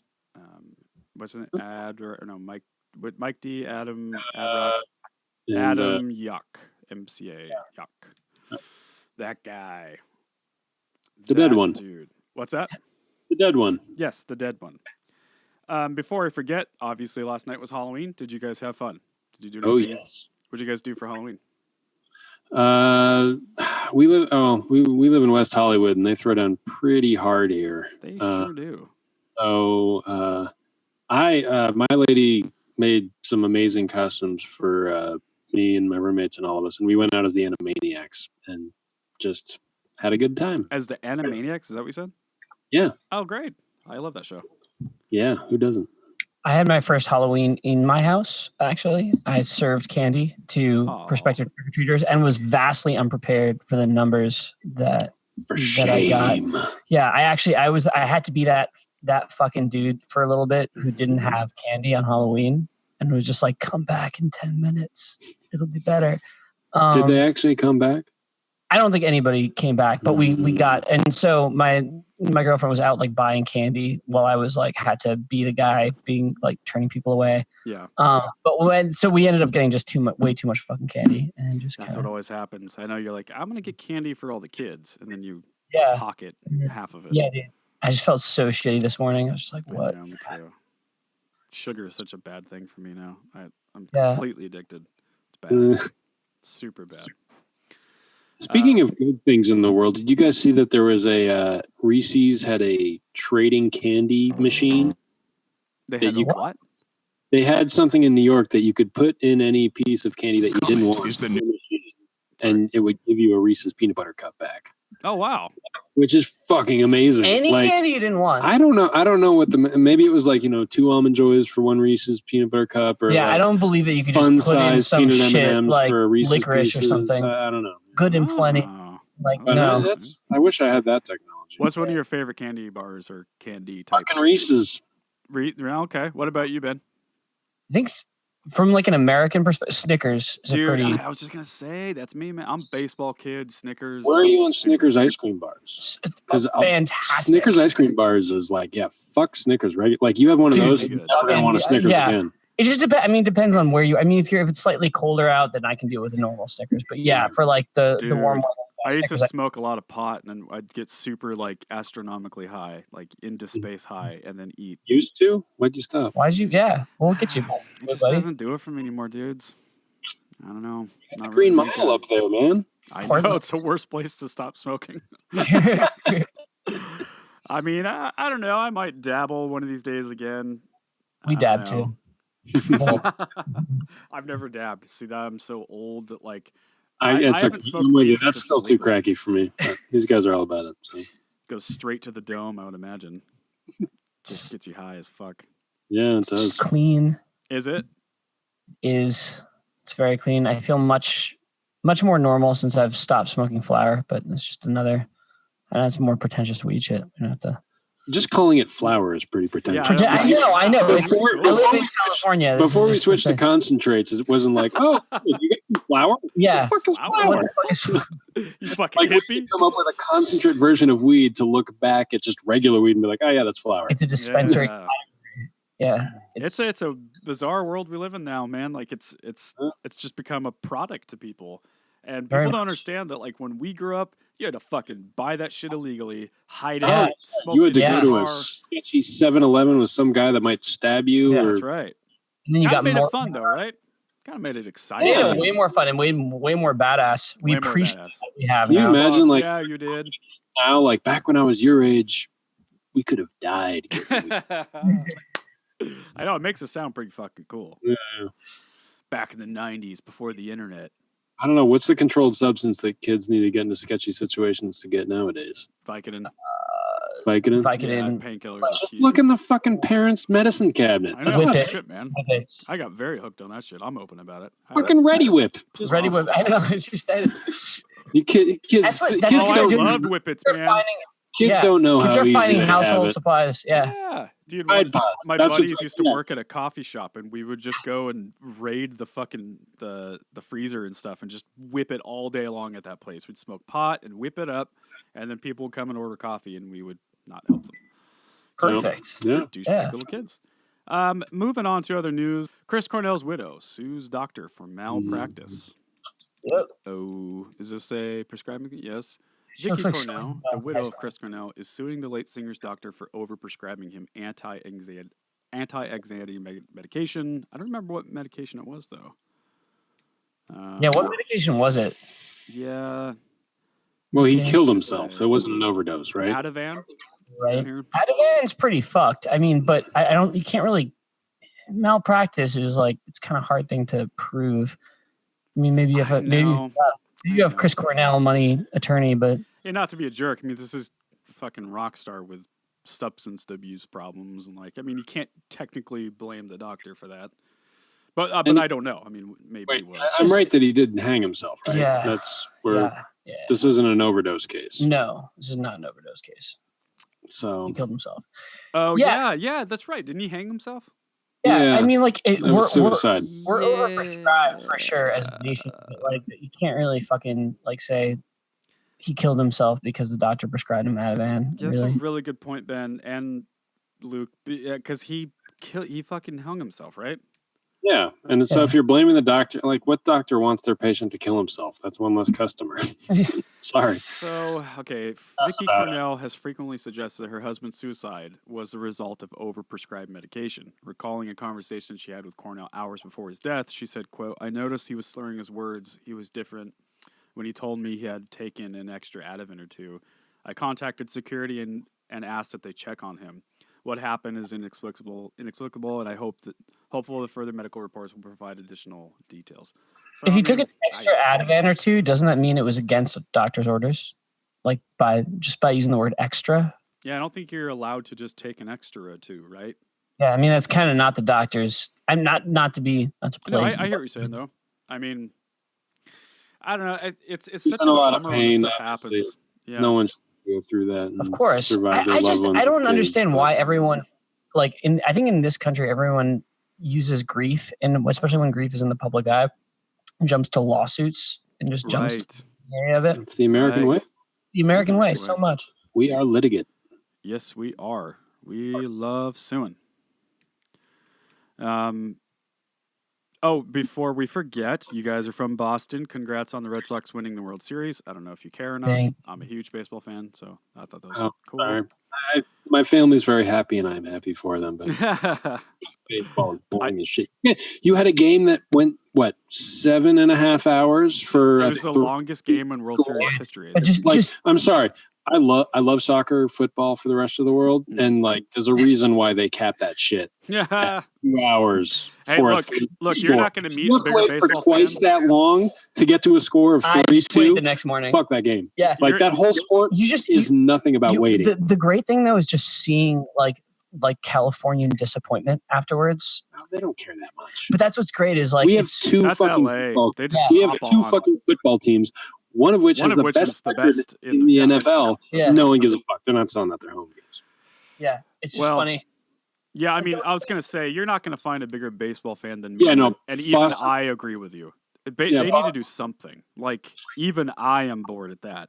But it's a fundamentally flawed spectator sport because even the players are just waiting for something to happen, right? Like the catcher's waiting for the pitcher to throw the ball, the batter. Then that just tells me you don't follow baseball. You don't know the magic. You're true. No, but you got to say though, at the whatever it was, 16th inning, whatever it was, 15th inning, like everyone, even like the baseball fans to end all baseball fans wanted to fucking end. Like at that point, they're like, please, somebody just strike out. Like I love baseball. I used to be a Red Sox fan before I just got tired of figuring out who was bought and who wasn't. That's the thing about the Red Sox and Yankees, right? And now the Dodgers. It's just like it's just hard. A corporation. It's a corporation versus corporation. It's just not a fucking surprise that the Dodgers and the Red Sox played again. Yeah, the first time as a kid, you're like, wait, these people aren't from Boston. That's the weirdest thing about. I mean, growing up in Boston, like you'd be walking out of a rock concert, and people would start chanting "Yankees suck." Yeah, it's like this has nothing to do with baseball. Yeah, right. Like this is tribalism at a base. Weird level. It is weird. I know it is really weird. Being a sports fan is very strange. They don't give a fuck about you. It's, what was it? It was either Carlin or Robin Williams, maybe. Sports is nothing but cheering for clothing. Yeah. Like all you're doing is cheering for the color of a guy's shirt. Yeah. Punch Brothers covered Tame Impala. Huh? I just saw we're scrolling through the feed. Punch Brothers covered Tame Impala. Yeah, I just saw that. They like to cover a lot of stuff. They did a song cover the Strokes. Yeah, the Strokes. I was just gonna say that. Cool. Bluegrass band members explain the challenges covering synth-laden psych rock song "Let It Happen." Huh. Chris Neely is a fucking gangster, dude. I saw him live solo. He's so ridiculous. Oh, speaking of gangster, Freddie Mercury, rest in peace. Have you guys seen? I'm sure you've seen the trailer for the new Queen movie. We're seeing it tonight because of our parts. Yep. Our better halves both are forcing us to see it on opening night. Yeah. I hope it's good. Hope it's good. Thanks. It looks a little vanilla. It looks a little vanilla. It looks very vanilla. It does. I know too much of the behind-the-scenes stories of just getting it made. Well, I was watching some interview with Sacha Baron Cohen because he was supposed to play Freddie Mercury originally. He was going to do it, and the band, surviving members wanted it to be like about the whole band, and like Mercury dies 2/3 of the way through, and but also that for sure. But then also that there was just like they weren't going to show all the cocaine and all the fucking and sucking and the reality of. They didn't show the cocaine, so they're not. They don't show the cocaine. That's what I hear. That they just imply that he's like going heavy, but you'll see it tonight. Yeah, we'll let you know. Have you seen it yet? No, I'll see it as soon as I possibly can. But yeah, I'm happily going in with very low expectations, hoping pleasantly surprised. I think you're smart in that. Yeah, in that way of doing it. It's never a good sign when they fire the director halfway through a movie. So no, it's not. Does not bode well. No. So did the Red Sox do their celebration? They usually play they do like a fucking parade through Boston. Do you know anything about that? I don't know. Let's see if they did. I'm sure they did. Dropkick.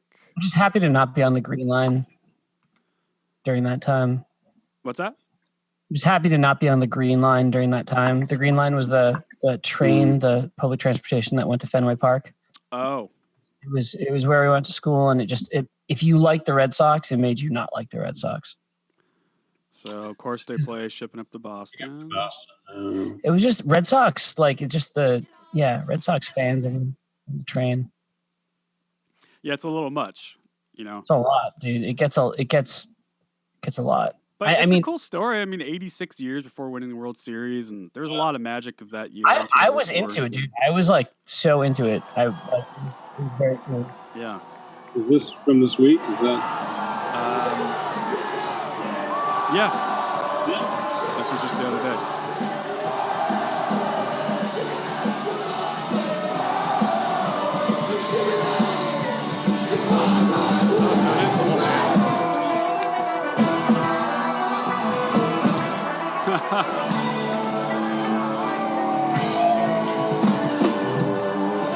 That's cool.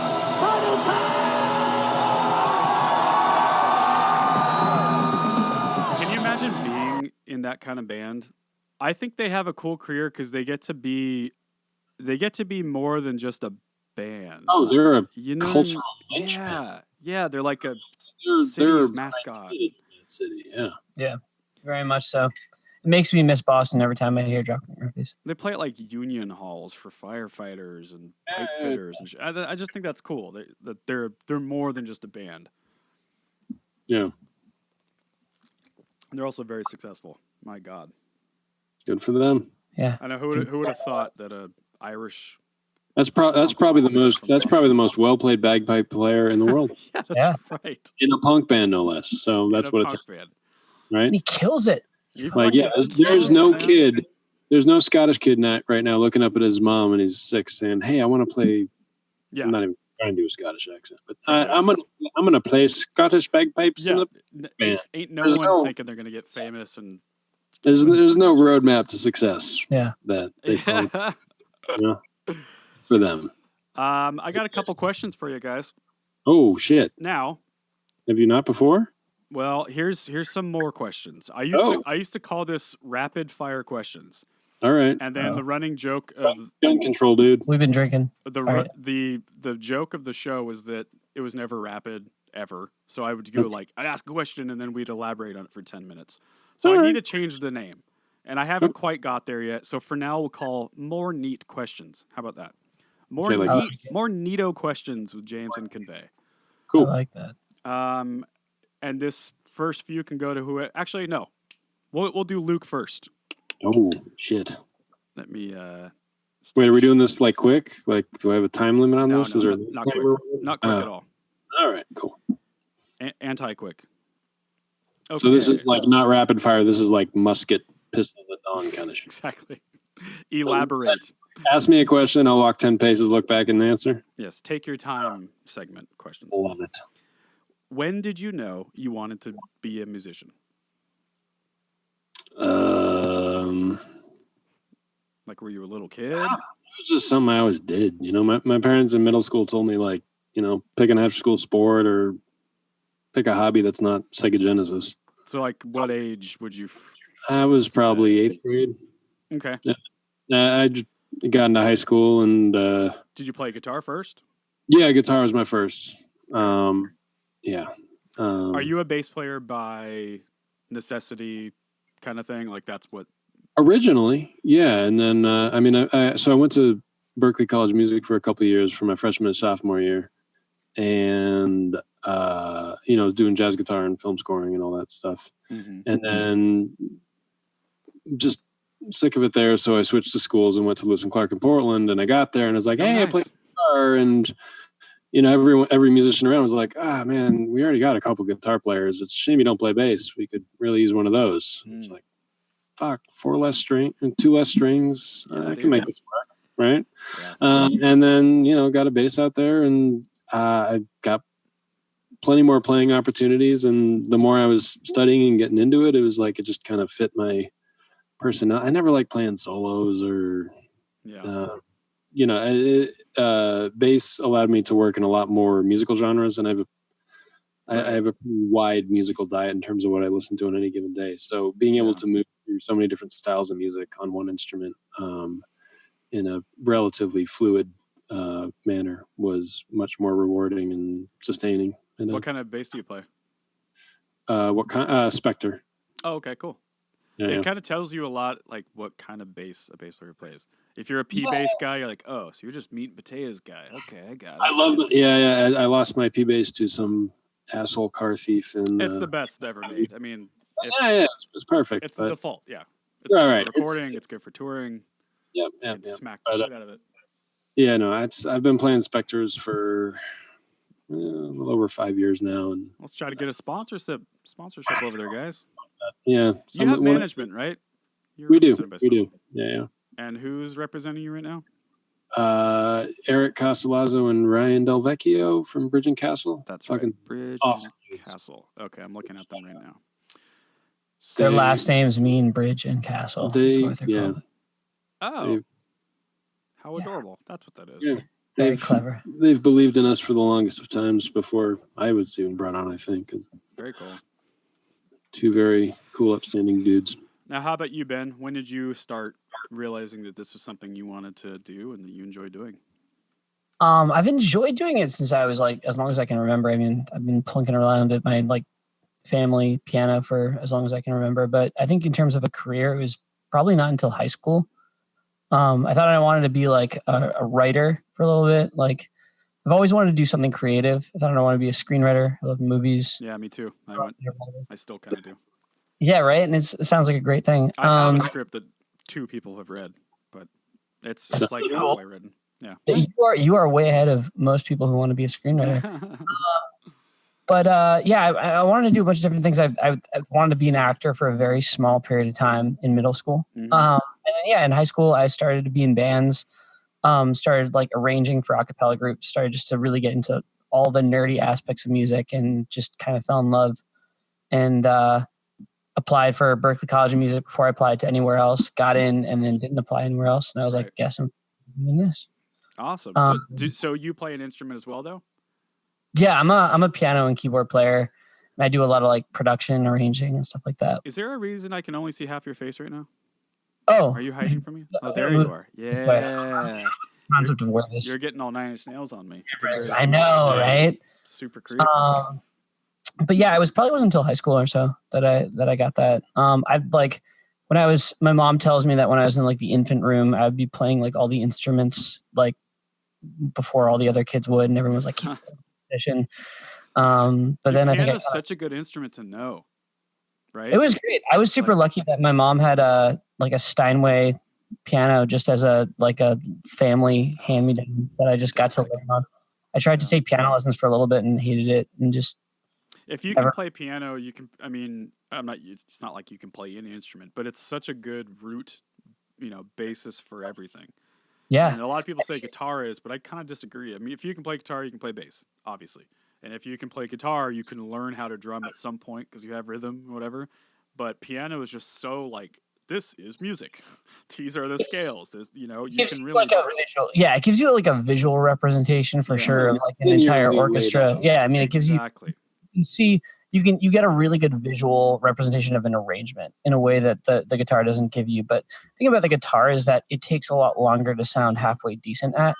And piano, you can start to plunk out some chords really, really early on. So I think it's more of a litmus test to how dedicated you are if you're actually really good at guitar compared to piano. I know a lot of people who can just kind of like plunk their way through a few chords, which is pretty easy to teach somebody. Yeah. But in terms of being like well-rounded and understanding theory and shit like that, it's definitely right on. Good. Rightio. Number 2. We'll go back to Luke here. What is your favorite Christmas song? And before you answer, if you're a goddamn hipster, cynical bastard, and you hate Christmas, that's fine. But you're still gonna have to answer the question. Okay. How's that for assuming? Favorite Christmas song? I just get a vibe from you that you don't like Christmas. I get a vibe that you've read too many novels and. Okay. Am I wrong in that? I fucking hate Christmas music. You hate Christmas music? Yeah. Okay, so I was right. Okay. Yeah. Okay. I'm not an asshole here. I fear for the fact that like Halloween's one of my favorite holidays, but the worst part about it is that as soon as it's over, you're just waiting for the Christmas music to start. And Thanksgiving. I get both. I love Halloween. I'm a horror movie nerd. But I am also such a softie. I'm an old-fashioned guy. I'm a baseball fan, and I love Christmas. Fuck, if I had to bring Christmas. Love it. But yeah, so like there are some good ones out there. Let me give you a couple mental cues. Okay. About, I can. Let's see. Rob Halford has a great Christmas record. Really? Yeah, it's called Song. It's not. I mean, it's not. It's more. Christmas. More to the fact that it's actually a Christmas record. Rob Halford compared to other Christmas. Yeah, I mean his other solo records are way better, but he made one. LCD Sound System had a Christmas single a couple years ago that was pretty good. Really? Yeah, that was before the American Dream came out. I feel like can I say In the Hall of the Mountain King? It's Grieg, but it gets used in a lot of like Christmas trailers. There you go. Yeah, Oh Holy. There you go. Rob Halford. Oh my God. All right, let's do this for a second. This, by the way, this commercial we're seeing for the new Grinch movie. Are they a sponsor? What's that? Is the Grinch movie a sponsor of the podcast? Oh, I wish so. No, Tyler, the creator, redid the... Yeah, redid. Yeah, and it's actually kind of good. Yeah, I dig that. Holy night, the stars are brightly shining. It is the night of the dear Savior's birth. It's like Alice in Chains. Long lay the world in sin and Christmas music, at least let us at the same time. What about the Dropkick Christmas song? I love this song. That's a good one. Good call. It wasn't even on like a Christmas before. Right. They were way better. The season's upon us, it's that time of year. Brandy and eggnog, there's plenty of cheer. There's lights on the trees and there's wreaths to be hung. There's mischief and mayhem and songs to be sung. There's bells and there's holly, the kids are gung-ho. True love finds a kiss beneath fresh mistletoe. Some families are messed up while others are fine. If you think yours is crazy, well, you should see mine. It's fun. It's fun. Yeah. We're just having fun here, guys. It's kind of Irish. Yeah. It's kind of Irish-y. Irish-ish. Irish. I like 8 Crazy Nights. Oh, is that Santa? I'm Jewish. See, yeah. Oh, do you celebrate Christmas at all then? Yes, about Christmas music. That's a movie. 8 Crazy Nights is a song too. Yeah, I think it's technically a song as well, right? Yeah, maybe. And the one day of pressure, we have 8 yeah, Crazy okay. Nights.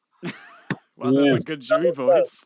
But you can do it because you're Jewish. You have no idea. You know, that song is great. Adam Sandler. Oh, no, I know. Yeah, it's great. Yeah, that was his, yeah. It's fantastic. Goldie Hawn's half Jewish. Whatever. Goldie Hawn's have to put them together. What a fine-looking Jew. Yeah. That's right. Paul Newman's have to do is Goldie Hawn's have to put them together. What a fine-looking Jew. Yeah, Sandler has a new special out right now. Or it's like it's not a stand-up. I hear it's just like a one. Yeah, it's show. like a. I don't know. I hear it's kind of mixed reviews about it. I don't know. He's like the comedic equivalent of rice pudding to me. I know. What happened? He used to be so funny, and now it's just like, are you only making movies for 8-year-olds? Like, what's happening? They're so bad. He's going on record saying he just like does it for like he makes movies to travel to places that he can take his family. Yeah, it's so clear that there's like no inspiration or fire anymore. Yeah, no, he's been off the artistic roll call since for quite a while.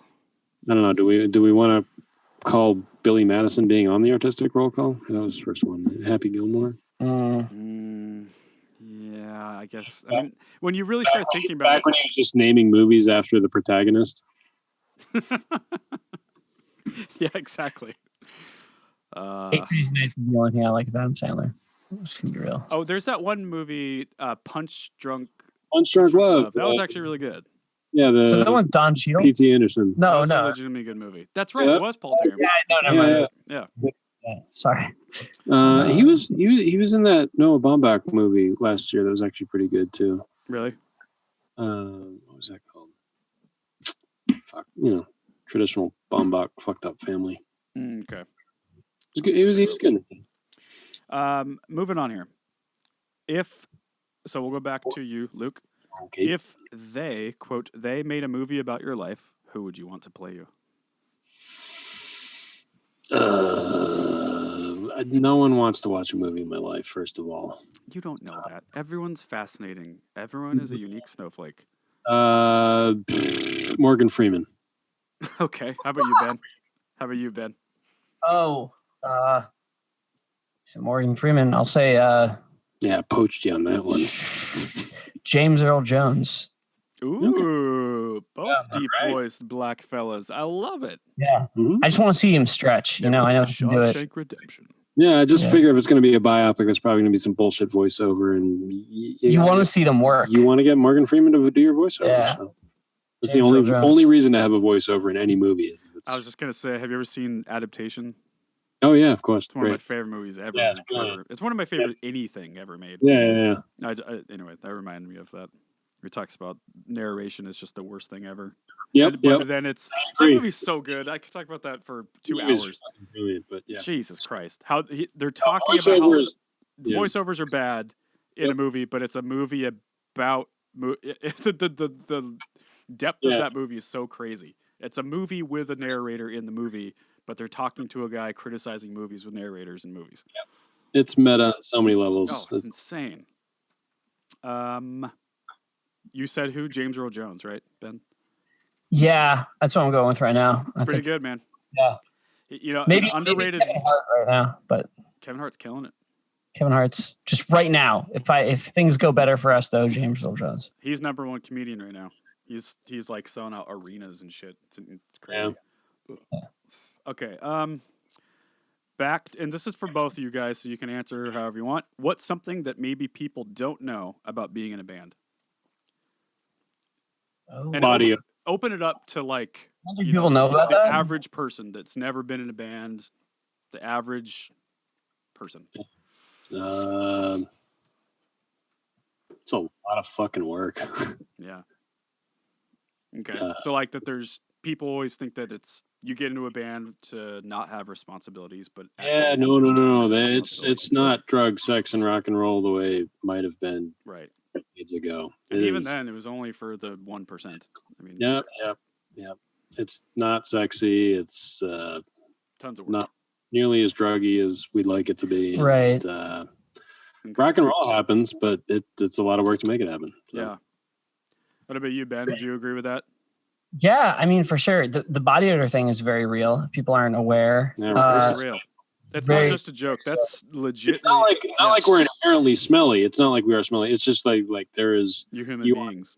Closed, confined environments. Yeah. With some... You are going to experience body odor in like a very immersive way. It is not pleasing to the senses. And by definition, every night you're going out there and killing it. Like you're getting sweaty and gross, trying to leave everything out on stage, and then you're expected to go sit in a van with 4 of your dickhead friends. You don't leave it'd be nice if you left the stench on stage. Yeah, that'd be nice. It follows you home. And you also have to like not be a fucking dick. And maybe you don't realize that you're a dick, but like if you're a dick and you join a band and you don't realize you're a dick, you're gonna realize you're a dick eventually. Yeah. I mean that's such a huge part of being successful in a band is being a good hang. Like it doesn't matter if you're a good drummer, dude. There's a lot of good drummers out there. I think maybe there was a time and space when bands got big enough where like somebody would cling on to a single person that was getting a lot of connections, that was traveling really quickly. But nowadays things are slow enough that you just really have to be like a decent human being. You really just have to and like that's number one. I mean, like when people are looking for a new band member, I think that the first thing people think about is musicianship, but that's like 3rd, 4th, 5th. I would agree. Like it's like one of the first things is personality, really, and you're going to be around these people all the fucking time. So when it comes to being in a band, like, don't be a fucking dick. Yeah.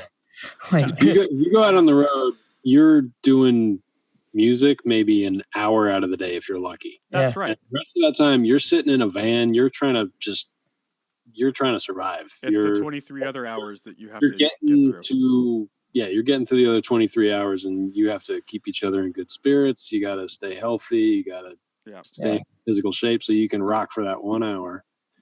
And in the meantime, y'all got to enjoy each other's company. Yeah. And if you can't do that, it's not going to last. I think it comes down to songwriting too. I mean, like it depends on the dynamic. There's so many bands with different dynamics, but a lot of times if you're in a co-writing situation, then that personality is going to come out into your songwriting. And that goes back to our Beatles discussion too, I guess. But right.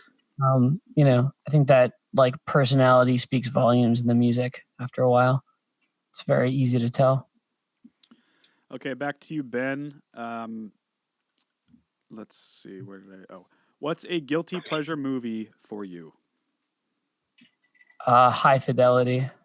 Is that a guilty pleasure movie? Because if it is, then I'm guilty, fucked. man. I love that movie. That's a great movie. It's a great movie. What's guilty? But wait, no. What's guilty about it? Yeah. It's like a 17-year-old chick movie. It's like a chick movie. I mean, the only thing I would say that's guilty about it is that it is pretty. It's kind of pathetic. He's a pathetic male. Yeah, and it's so conventional. All right, I can do this. Here's a good one. Well, okay, go ahead. What?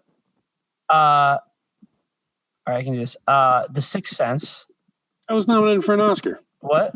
What was guilty about that? Because M. Night Shyamalan. Your guilty pleasure movies are just good movies. Yeah, you're fucking. You have high standards, bro. You're picking from some high hanging fruit. Okay, here's one from me. Jerry Maguire. It's a great movie. That's again that I don't know, but look at Luke over here. Yeah, look at I don't think that's a fucking look at this hipster. Yeah, he's cynical. Oh, you know what? No, I got one. Nah. I have one. You Got Mail. Okay, so that's super duper guilty. That's pretty guilty. Okay, that's okay. Good. See, I remember that's that. good. Now we're talking. Yeah. And try watching that now. Try watching like You Got Mail now. Oh yeah, nostalgic AOL voice. You've just mail. Calling out to you. You got mail. Yeah, exactly. It's just it brings you back to a better time. It's just hilarious, Ben. All right, it does. Yeah, that's a really legit guilty pleasure movie. Good job. Thanks, man. Yeah, man. They talk about Barnes and Noble a lot. Like Barnes and Noble's a really profitable company in that movie. We are going to watch You've Got Mail trailer together as three grown men. Oh my God! In 2018. Oh my God! There's nothing anyone can do about it. The trailer for it. 1998. Oh, whoa, no way! Back when we were all drowning. Should we have told you that we're like 5 years younger than we actually are? Yeah, you should have. So 98, I was in 9th grade. I was a freshman in high school. I turn on my computer. Oh my God. I go online. Welcome. And my breath catches in my chest Dude, until even this movie did not save AOL. What is going on? Is it if you're involved with someone on email? This woman is the most adorable creature I've ever been in contact with. Have you had sex? Of course not. I don't even know her. No, I mean cyber sex. No. There's a much better version of this where they're Don't both do it. The minute you do, they lose all respect for you. In a city where everyone's looking for someone, Joe and Kathleen have discovered the best way to meet someone is to never meet at all. We just email. It's really nothing. I don't know his name or what he does. This is outrageous. Or where he lives exactly. What? Look at the hair. He couldn't possibly be the rooftop killer. What they don't realize What is that? What are you doing? You're taking all the caviar? That caviar is a garnish. This is the whitest movie ever made. Joe Fox. I'm in the book business. I am in the book business. What should I have said? A man who has made my professional life a misery. Tell me something. Really, how do you sleep at night? fight to the death. In life, they're at odds. She's beautiful, but she's a pill. Online, they're in love. Do you think we should meet? Meat? Oh my God. I'm gonna say hello, I'm gonna have a cup of coffee, and then we're gonna split. That's what I'm gonna do. When was the last time you Why are watched? you even doing this? Why did you tell me to even meet her? Relax. Okay. Just taking it to the next level. Okay, enough of that. Yep. Enough of that. Okay, that's My God, we did it. Chappelle. Okay. We did it. We conquered. Dave Chappelle is in it though. That's crazy. So I mean, I just want to say, I mean, it's not. Dave Chappelle was in that new A Star Is Born movie. Oddly enough, why is he in it? I don't know. Yet. I don't know how I haven't seen it yet. Don't bother. Still haven't seen. You saw it? I thought it was great. There's no way. Of course, Luke doesn't like it. Of course, he doesn't like it. Oh no, I can whiteboard this shit too and ruin it for you. You remind me so much of the guitar player in the band I played in. His name was Nate Abner. Nate, if you're listening, I'm meeting you online right now. I mean, you are so him to a T. It's so crazy. You're like an aficionado of art and novels and writers, and your sense of like honor and culture is so. I love it, man. I fucking love it. Self-righteous. There's logic. Not self-righteous. No, it's great. I love it, man. It's fucking pure. You want your art to mean something. I like it. I can respect that. I am, however, a fucking pushover. I love that movie. Hey, no, you're in the majority. It's the Star is Born is killing it. But. Yeah. I mean, I wanted to hate it. It looked like a cheesy pile of shit. Oh, it was. Yeah, well, see, there you go.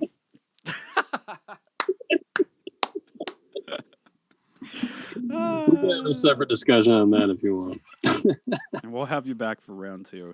That wasn't a guilty pleasure. That was just a piece of shit. How about flawed? It was very well made, but it was fundamentally flawed in the story level. It was. Copy that. All right, Luke. Favorite horror movie you've seen recently? Does Mandy count? I don't even know if I've seen that. Mandy? I haven't seen Mandy. Oh, is that the Nicolas Cage one? Yeah, I haven't seen it yet. All right, that one doesn't really count. I hear it's just a head fuck in general. Oh, it clicks on so many levels. It's just psychedelic catnip to my soul. But you liked it? Nick Cage is my spirit animal, so when Nick Cage is on fire, he's the best. Adaptation, for example. Mandy. Dude, okay, I can't wait. Did you see what was it? Was like Mom and Dad or something like that? Oh yeah, I saw that. Wasn't that fun? The hokey pokey scene alone was great.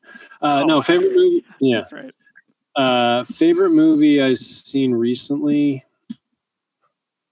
It's been a really good year for horror, and all of a sudden I feel like I'm blanking out. But I feel like the genre boundaries for what is horror and what is not is getting increasingly blurred. And I was kind of stoked when Trump came to office. Please don't take that out of context. I gotcha. But I was confident there was going to be a good glut of quality horror coming down the lane when we saw that. Honestly, Hereditary is probably the best horror movie I've seen this year so far. Okay. Yeah, I would. I think I would agree. For sheer horror, yeah. In a conventional mindfuck way, yeah, that was pretty good. Pretty outrageous.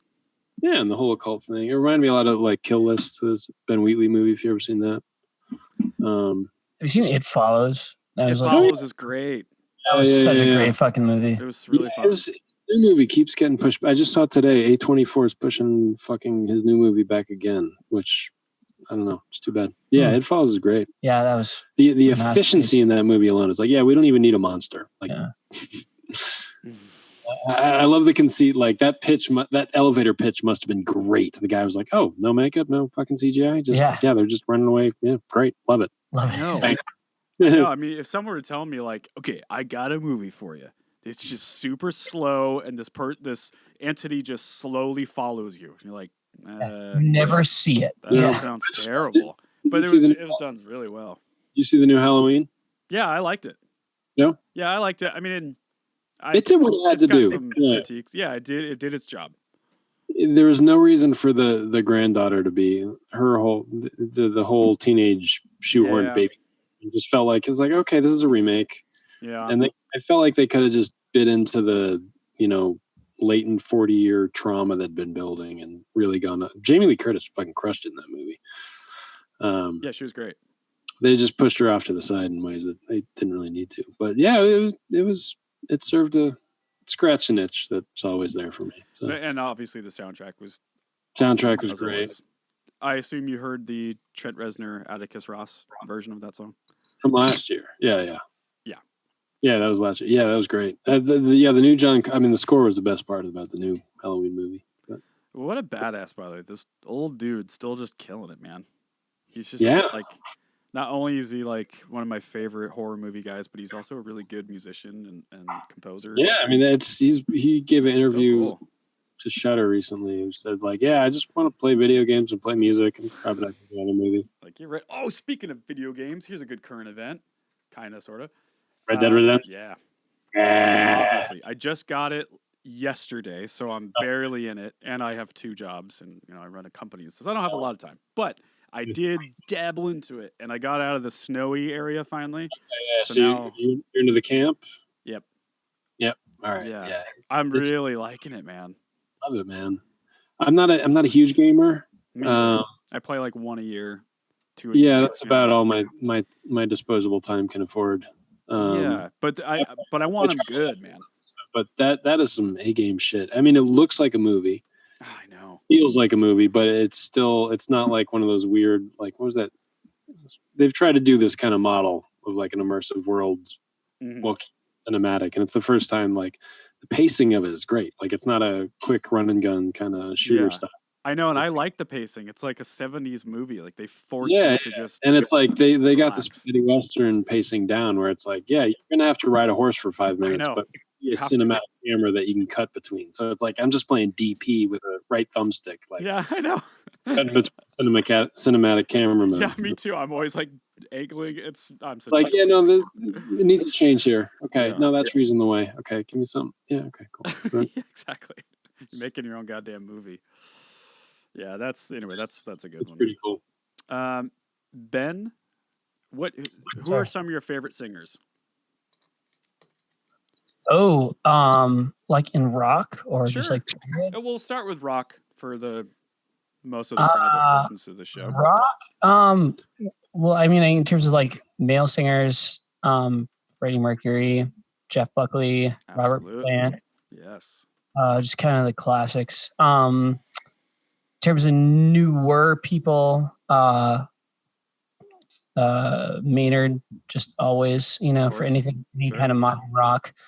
And we listened to a bunch of sort of the post emo thing. So Anthony Green was, a big person for us, and Cedric from the Mars Volta. All those kind of big anthemic type people. Oh, speaking of, not to interrupt you, but the Mars Volta and At the Drive-In. So the local label in town, Rise Records signed At the Drive-In recently, or like a year ago, whatever now at this point. But one of the guys, he's like the head art director at Rise. He does all the layout and all the graphic design. He's been on the show a couple times. His name is Alan Ashcraft. Alan is going to be like the co-host guy of the podcast starting next week. Oh, cool. So I just wanted to announce that to everybody that he's going to come hang out with me and support the show. And very cool. He's got a lot of good buddies, and hopefully we can get some cool bands on the show. And that's awesome. That just reminded me of that. But yeah, anyway. John Theodore, drummer on the Mars Volta record, did a lot of the music for Red Dead Redemption. So there you go. Wait, he did what on Red Dead? He did a lot. John Theodore did a lot of the music. No way. Yeah. For the new one? For Red Dead Redemption 2, the new game. Wow. Yeah, John Theodore worked on a lot of the music. So in what capacity? Like as a composer? Guy? There's a shit ton of music in it. So yeah. I obviously haven't seen the credits yet. Because I know the first one had like Jose Gonzalez and a lot of pretty cool shit on there. Awesome. Well, that's a good little tidbit. You said Jeff Buckley. So how do you feel about the singer of Muse? Do you think because he kind of I'm a Muse fan in terms of like their first few albums. Me too. I'm a fan of like Showbiz, Origin of Symmetry, Absolution. Yes. Those are like my trifecta of like good albums. They're legitimately good. I can definitely see the Jeff Buckley influence in Matt Bellamy. Like I think that I can hear his vocal influence for sure in him. I think that Matt Bellamy is definitely much more of like a songwriter, arranger, like multi-instrumentalist than like Jeff Buckley, who's like a singer, songwriter, guitarist. Yeah. Like Jeff Buckley was so much of a singer. I don't think that Matt Bellamy would consider himself that level of a singer. I hope I'm not but like, I agree with you. So like I think that I'm a Muse fan in the first 3 records. I think they kind of became a little, I don't know. They're just too rich now. I mean, there's no like real inspiration. Yeah, I feel like it's just really watered down and like just really trying too hard. I just feel like it's not so much that I feel like they're pandering or they sold out. I just don't feel like they have anything to say in the same way that they did. Agreed. Absolutely.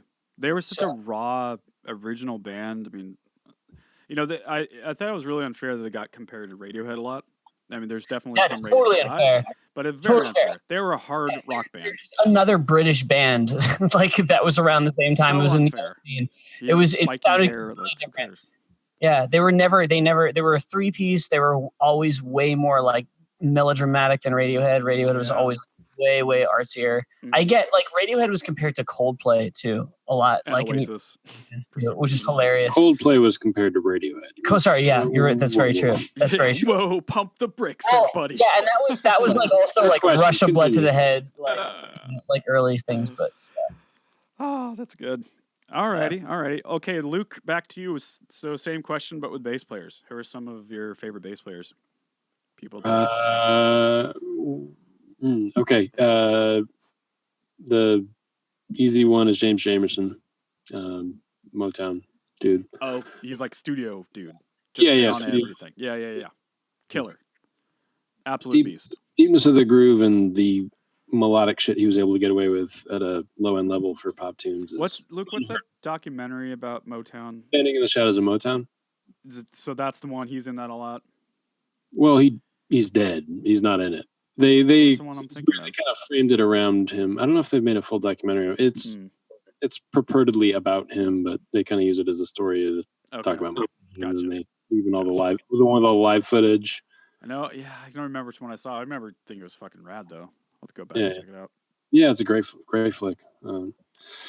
I mean, he's just, if you're going to study bass, he's the guy to go to. Personally, John Paul Jones. Yes, of course. Were you a Them Crooked Vultures fan? Loved him. Dude. What's kind of breaks my heart that the Foo Fighters is still a thing, but we can't get another Them Crooked Vultures record. That would be nice. I think everyone would prefer that at this point. Yeah, I love Dave Grohl as a drummer. The Foo Fighters never do it for me. I mean, I was like, Foo Fighters was a huge band for me growing up. Like the first record, Color and Shape. I think all of us like that. I mean, who doesn't like that? But past that, I don't know. It's the same thing with Muse. It's too safe, too vanilla. It's soccer mom rock. It really is now, man. Yeah. But I mean, they are like one of the last, like, they're arena rock bands of our time. I don't know. They're keeping the flame, so I can't sling. And apparently they're like the nicest dudes ever. One of the guys I represent, his name's Adam Pike. And Adam, when he's not home producing and mixing bands, he's on the road with a band called Red Fang. Oh yeah, I love them. Yeah, Red Fang's fucking dope. Yeah, Red Fang's dope. They're playing out in Joshua Tree in a couple weeks. I'm gonna have to go. I'm trying to get them on the show whenever they're in town. But anyway, so he does front of house with them on tour. Cool. And so they did a run with Foo Fighters in Europe, like last summer, I want to say. And Adam was just saying how like everyone on the crew, including the band, they're the utmost professional. Like again, like we were talking about earlier, the survivor veteran vibe. Right. I mean, imagine meeting Dave Grohl and those guys. Of course, they've been doing this shit forever. Right. They're just dialed in, and there's no fuckery at that stage. Yeah. He just said it was super refreshing. Yeah, I believe it. What were we talking about? Bass. Tina Weymouth from the Talking Heads. Oh, dude, God, we are best friends. Stop Making Sense is one of the best. There you go. I mean, she's so awesome. The jumpsuit and the fucking, she's awesome, and she plays super high and weird and goofy in the 80s. Yeah. Feathered hair. It's so good. Fucking stunningly awesome grooves. Stunningly, way underrated. Yeah. Super. How do people not bring her up more in this discussion? Right? She is so crazy good. So underrated. So creative and oh man, like the way that she plays has a sense of humor to it too. Like, yep. There's a quirky cartoon element to her. Yeah. Like the lines are perfect. God, that's a fucking good one. I've never heard anyone reference her. That's fucking good. I'm gonna throw one more. Mark Sandman. I don't know who that is. From Morphine. I never really heard. They're a Boston band, 90s, super original, kind of idiosyncratic. Okay. It's a trio. Drums, bass. Bassist also sings, great songwriter, and then a baritone sax player. What does that sound like? Because I thought they were more like Pixies. We'll fucking look them up. Yeah, no, they're great. So them and I'll throw one more in just for Boston love. Mike Rivard from Club Delph. Okay, cool. That's a deep fucking. Yeah, well, it breaks my heart those guys aren't bigger. So shout out to Micro. Are you? There's been a couple Tool references tonight. Are you a Justin Chancellor fan? I love Justin Chancellor. That's an obvious one for me. So okay, yeah, he's super good. Yeah, no, he's just solid pro. And there's an element to to go back to why I switched over to bass and why I've stuck with it is there's an element of production with bass playing about just kind of nailing the sound of right. Yeah. Like there's a lot of producer mindset that goes into playing bass. You have a job to do. This is your only job. Do it well. Make it sound incredible. That's Justin's answer to a T. Every note you play sound, because you don't really get the luxury of chords. So it's like every note perfect and has you really are like the answer to a drummer. I mean, both drummers and bass players have to play with conviction, and I mean, especially drummers. Like you can't fuck around. Everyone's going to hear everything you do. Like there's no gray area in drumming and bass playing. They don't necessarily know that they heard it, but they feel it more than. Yes, absolutely. They heard it. So yeah, Justin Chancellor's an obvious guy. Okay, this question is for both of you guys. What is a good, memorable live show? Not for your band, but something you've seen. You go first. I got to see Radiohead front row center. Nice. What era would that have been? That was before they were released in Rainbows, when they were just starting to record on the In Rainbows. Ooh, that's a good time for them. It was really nice. Was that the Pavilion? That was Bank of America Pavilion. I was there. I was at that show. Were you there? No way. Is this Boston then? Yeah, it was Boston. That was Boston. Yeah, it was. They were demoing that shit live. Yeah. Ticketmaster screwed up our tickets like 3 times in a row, so they just gave us 3 like front row center. So like, what was the set like then? It had to have been a lot of like Kid A stuff then, right? It was still technically the Hail to the Thief. Yeah, you're right. Yeah, it was a good mix though. They did all the stuff that I wanted them to do. Yeah, they did like, I mean, they played all the songs I wanted them to play, pretty much. Plus a bunch of In Rainbows that we hadn't. A lot of In Rainbows, yeah. So the reason I ask these questions is because you guys are in bands, and I want people to think of why they like that show so much. Like, what about that show made you reference this years ago? Like, what about it hit you? For me, I mean, you know, to be real, for me, like Radiohead were my heroes by the time I saw that show. So like when I saw Tom York come out, it was just like, you know, I felt kind of like it was just one of those things where it's like you'd already respected the fuck out of this band and just known all of their records from start to finish. So for me, it was the fact that they were so true to their songs. They just put absolutely everything into it, you know? Yeah. And I also love the fact that there weren't really any gimmicks to their stage show. It was just them playing the fuck out of their songs. Right. And that, you know, that just to me sort of solidified the fact that I wanted to be in that type of a band where it wasn't about gimmicks. It wasn't about extra things. It was about, you know, delivering the songs in the best possible way. You know, delivering the songs first and then thinking of everything else second. So, and yeah, they're just fucking phenomenal players, and sounds better than the record when they play live. Yeah. Radiohead is back to what we were saying earlier in the show. They're also a good example of a band being good at being a band. Yeah. All 5 of them, I think, are all the original members, I believe. Yeah. And it seems like there is a good freedom for everyone to express who they are musically and creatively. Obviously, Tom York's the guy, but it's very clear that everyone has such a contributing part of the band. That drummer is so underrated, it's not even funny. That guy is so incredible. I mean, Johnny Greenwood is a maniac. Like, every one of them contributes. That's a good bass player too, by the way, Luke. Yep. Super good. Colin Greenwood. Yeah. Super underrated. Yep. That's awesome. Okay, that's a good live show. How about you, Luke? Okay, I need to clarify the question. Like, best show production wise, or like just something that like stood out and killed it. Let's do both. Like a band that just killed it, and then we'll also do like just something that stood out. You know, a memorable show. Okay, memorable. Well, you know, I was a tender age in high school, and I got to see Rage Against the Machine's last tour. You motherfucker! I never got to see Rage. Holy fuck! Yeah, I never got to see him. It's kind of boring, huh? It is everything that you. Yeah. So much love to my dad, who took me when I was a fragile freshman in high school. Good for him. They're such an incredible band. What an impactful fucking band.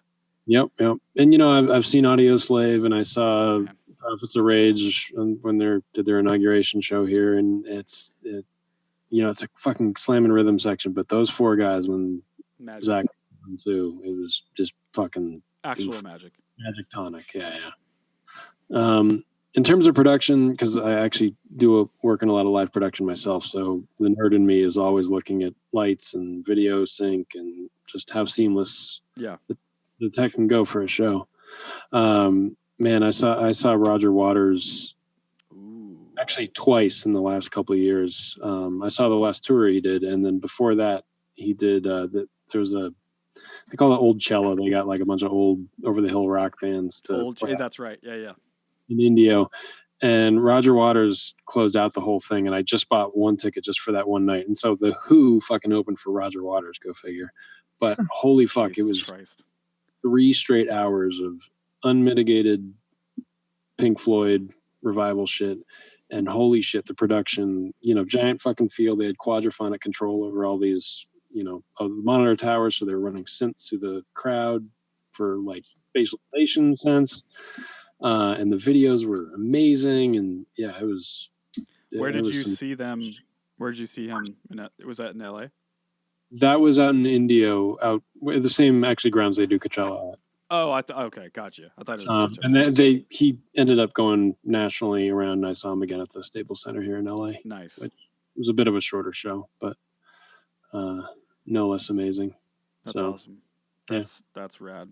Yeah, that was just like apex production of alignment of video and music and history. And so Rage is like the live hard hitting. If you want to talk just like the right band hitting you at the right moment in your life and just seeing what a live show could be just from a, no gimmicks, just 4 guys thrashing on stage, like, holy fuck. That was unstoppable. That's awesome. Yeah. I think the best production-wise show I ever saw would tied for 9 Inch Nails or Tool. Yep. Production-wise, just Jesus, God Almighty. I saw Tool last fall, about a year ago, out in San Bernardino, and I've probably seen them 10 times now, and it was like the show just keeps getting better. Good, that's good to hear because I haven't seen him in a long time. It's only been better. It's only getting better. That's good to hear. I can't wait for that new album. Whenever the fuck that happens. I thought about calling our record Tool's next album. That was Luke's seriously idea. Gunning. Like, let's just call it Tool's next record. Like, we're playing that video game. Everyone would be crazy if you did. Gonna blow up. Probably get sued. Would we? I don't think we would. I don't know. They're like major label monster band. They have more power than you think. Yeah, but they're not even on streaming platforms, so that's by choice, though. They're already in the middle of a lawsuit. They don't want to be in another one. Now, are you a fan of everything Maynard does? Like, do you like Pussifer? I like the first couple Pussifer records, and I like their EP. Mm-hmm. I think that I'm a bigger fan of Tool than A Perfect Circle or Pussifer. Me too. I like I really like the first couple. Again, like the first couple of Perfect Circle records. And I think that what he does with Pussifer is really interesting because I think there isn't anything like it. And I sort of appreciate it. I've come to appreciate it in and of itself. Cool. And there's certain Pussifer like songs that I think are really cool, but I don't follow Maynard for everything that he does because he's Maynard. Right. I just love Maynard as the lead singer of Tool. As the new A Perfect Circle record. Do you like that? No, I'm not a fan. Me neither. To be honest, I'm not a fan. But it's like I think that like the musicianship is great. I just think that like the songwriting has kind of gotten a little bit lazier. Personally. Yeah. Do you think you guys would have liked that record more if it wasn't from A Perfect Circle? Yeah, I see what you mean. Yeah. To me, it's like that record. Like I fucking hated it when it first came out. But I've gone back and listened to it a couple times when I'm just bored on a plane, and it's like, oh, this was like a new Cure record, right? This would be awesome, but it's just some new band that just came out. Yeah, even. You'd be like, oh, this is actually a pretty cool band. There's some great moments in it, but it's none of those moments I would qualify as something that I listen to Perfect Circle for. Yeah, I mean, the Perfect Circle records that I really loved, so much of it was about the drums. 2. Yeah, exactly. Like there were 2. Like there were, We're not counting emotive. Sorry, guys. No, Merida Noms and 13 Step were really, really great. And I think a big part of that was Josh Freese, to be real. Mm-hmm. Josh Freese is one of the best drummers ever. Top 5 for me. And for Merida Noms, Paz, honestly. Like Paz is just she's badass, man. She's badass. Whatever happened to her? What's she up to now? What is she doing again? She's playing. She's still doing something. She's playing. She was in. She did. I feel like she went to Pixies and she got past. Yeah, that's right. Smashing Pumpkins. I feel. Yeah, she's playing for. I think she's touring with the Smashing Pumpkins. Oh shit! Yeah, because she's with some major bands. She's the only non-original member, right? Of Pumpkins right now. Yeah, because Darcy, they got Darcy out of it for that. I don't know. Yeah, I love Smashing Pumpkins. I mean, not everything they did, but the era that we grew up in. I mean, who doesn't like that? Here's a very important question for you guys, and you need to answer it correctly. Okay, I'm just putting that out there. Yeah. There's only one right answer. So there's a right answer. Okay. There is clearly a right answer. Right. Frankenberry. Coca-Cola or Pepsi? Is that the question? That's the question. That's it. Really? That's the. I don't really drink soda. I don't drink soda anymore either. But there is only one right answer. Pepsi's better. Get the. What? No, Coke. Definitely Coke. Clearly Coke. What are you, a communist? Okay, yeah. Because when do you ever go into a bar and order a whiskey Pepsi? Yeah, Pepsi. I'm not talking about with alcohol. It's completely different. If you're going to drink one of them by themselves, they're both shit by themselves. But like, if you're going to drink one of them by themselves, Pepsi. Wow. If you're going to mix them, yeah, probably geez. Coke. You'll have like, but Fair you know, enough, man. It's a freak. Coke and Jameson, like whatever. All right, guys. Dimebag did not drink Pepsi and whiskey. Just saying. I'm saying when you're mixing Coke, a Blacktooth Grin is specifically when you're mixing alcohol, home, boy. Splash of Coke. We're just totally berating him for his non-answer. You started this, is going to come up at some point. Hey, it's just gonna. This just broke up the band. You don't know. You have no idea. Thanks, guys. Yeah, he did warn us. It was like a very serious question. Very serious question. I mean, I did warn you. This is true. We have been going for a while now, longer than we usually go. So let's start wrapping this thing down nice and easy. We will land the plane with as little turbulence as possible. Now, where can people find you, for one? Where do you want them to go find you? Spotify, for sure. Spotify, YouTube, Instagram. What is your Instagram handle? Our Instagram is Convey the Band. At Convey the Band. At Convey the Band. And for you audio nerds, I hope we're coming to Tidal soon. Yeah. We're on Apple Music and Spotify and all that stuff. And if you guys are really like actual Convey fans and decide that you guys actually really like our music, the thing to do is to vote for us on K-Rock to keep us on the radio. Because so far we've been on there twice. And it would be awesome to keep being on there. So that's K-Rock Locals Only. K-Rock Locals Only. If you literally search on Google K-Rock Locals Only, you'll see a little heading. And come see us. We're going out for a few days in November. We're going to be venturing up to the Bay in Sacramento. Yes, read those dates. Right. Oh, thank you. Thank you for putting that right there. It's like a teleprompter. Yes. November 15th, we are opening for the Parlor Mob here. Badass band. Yeah, badass band. I'm awesome. It's awesome. They're back. Yeah, their new sound is pretty cool, actually. It's different. Okay. Anyway, we're opening for them at the Bootleg Theater on the 15th of November here in LA. Then we're up to San Jose. We're playing at O'Malley's. Modesto, we're coming for you on the 17th. I'm not sure where we're going to be. TBA. And then Sacramento, we are at the Boardwalk. So, delicious. And more to come. We have a new single that's going to be coming out in a couple weeks, so keep your ears out for that. What's the name of that song, if you care to say? Announced it yet? The new single? I don't know if we can say yet. The reason I said this because Haley mentioned it from Revival. So. Oh well, I guess if Haley mentioned it, Haley mentioned it, we'll say it right now. The beans. It is called Inside Out. Okay, good. because I think that's part of why she wanted you on, to be honest. We are very excited about that. Well, Haley outed us, so yeah. I don't want to get in trouble with Haley. New single. And the current single that's out now is Terror. That is the one that you can find, and we have a music video out on that baby as well. We're pretty stoked about. Now, I usually play a song at the end of the show, and then I also do it like a little bit in the Pee Break segment.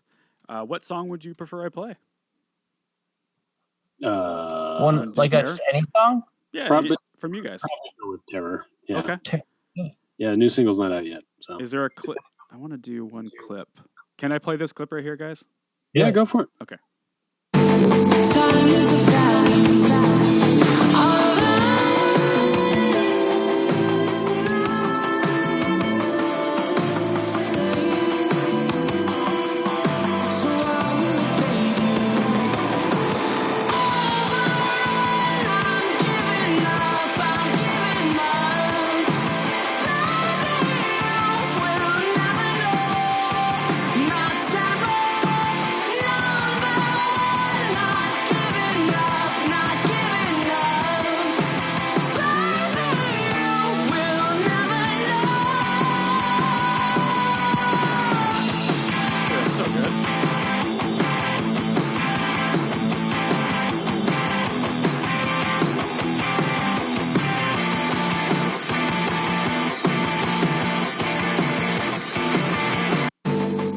Awesome.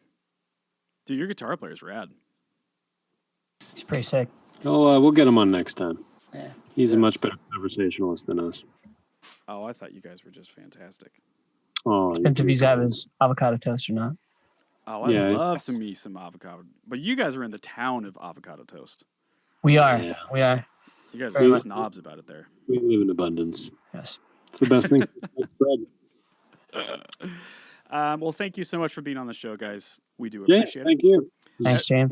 Fun talking to you. Yes, absolutely. Good You as to make well. a new friend. Yes, and please let us know how we can help. If the new single when the new single comes out, let me know how we can talk about it. I'll mention it again on the show. We can share it on the Instagram account.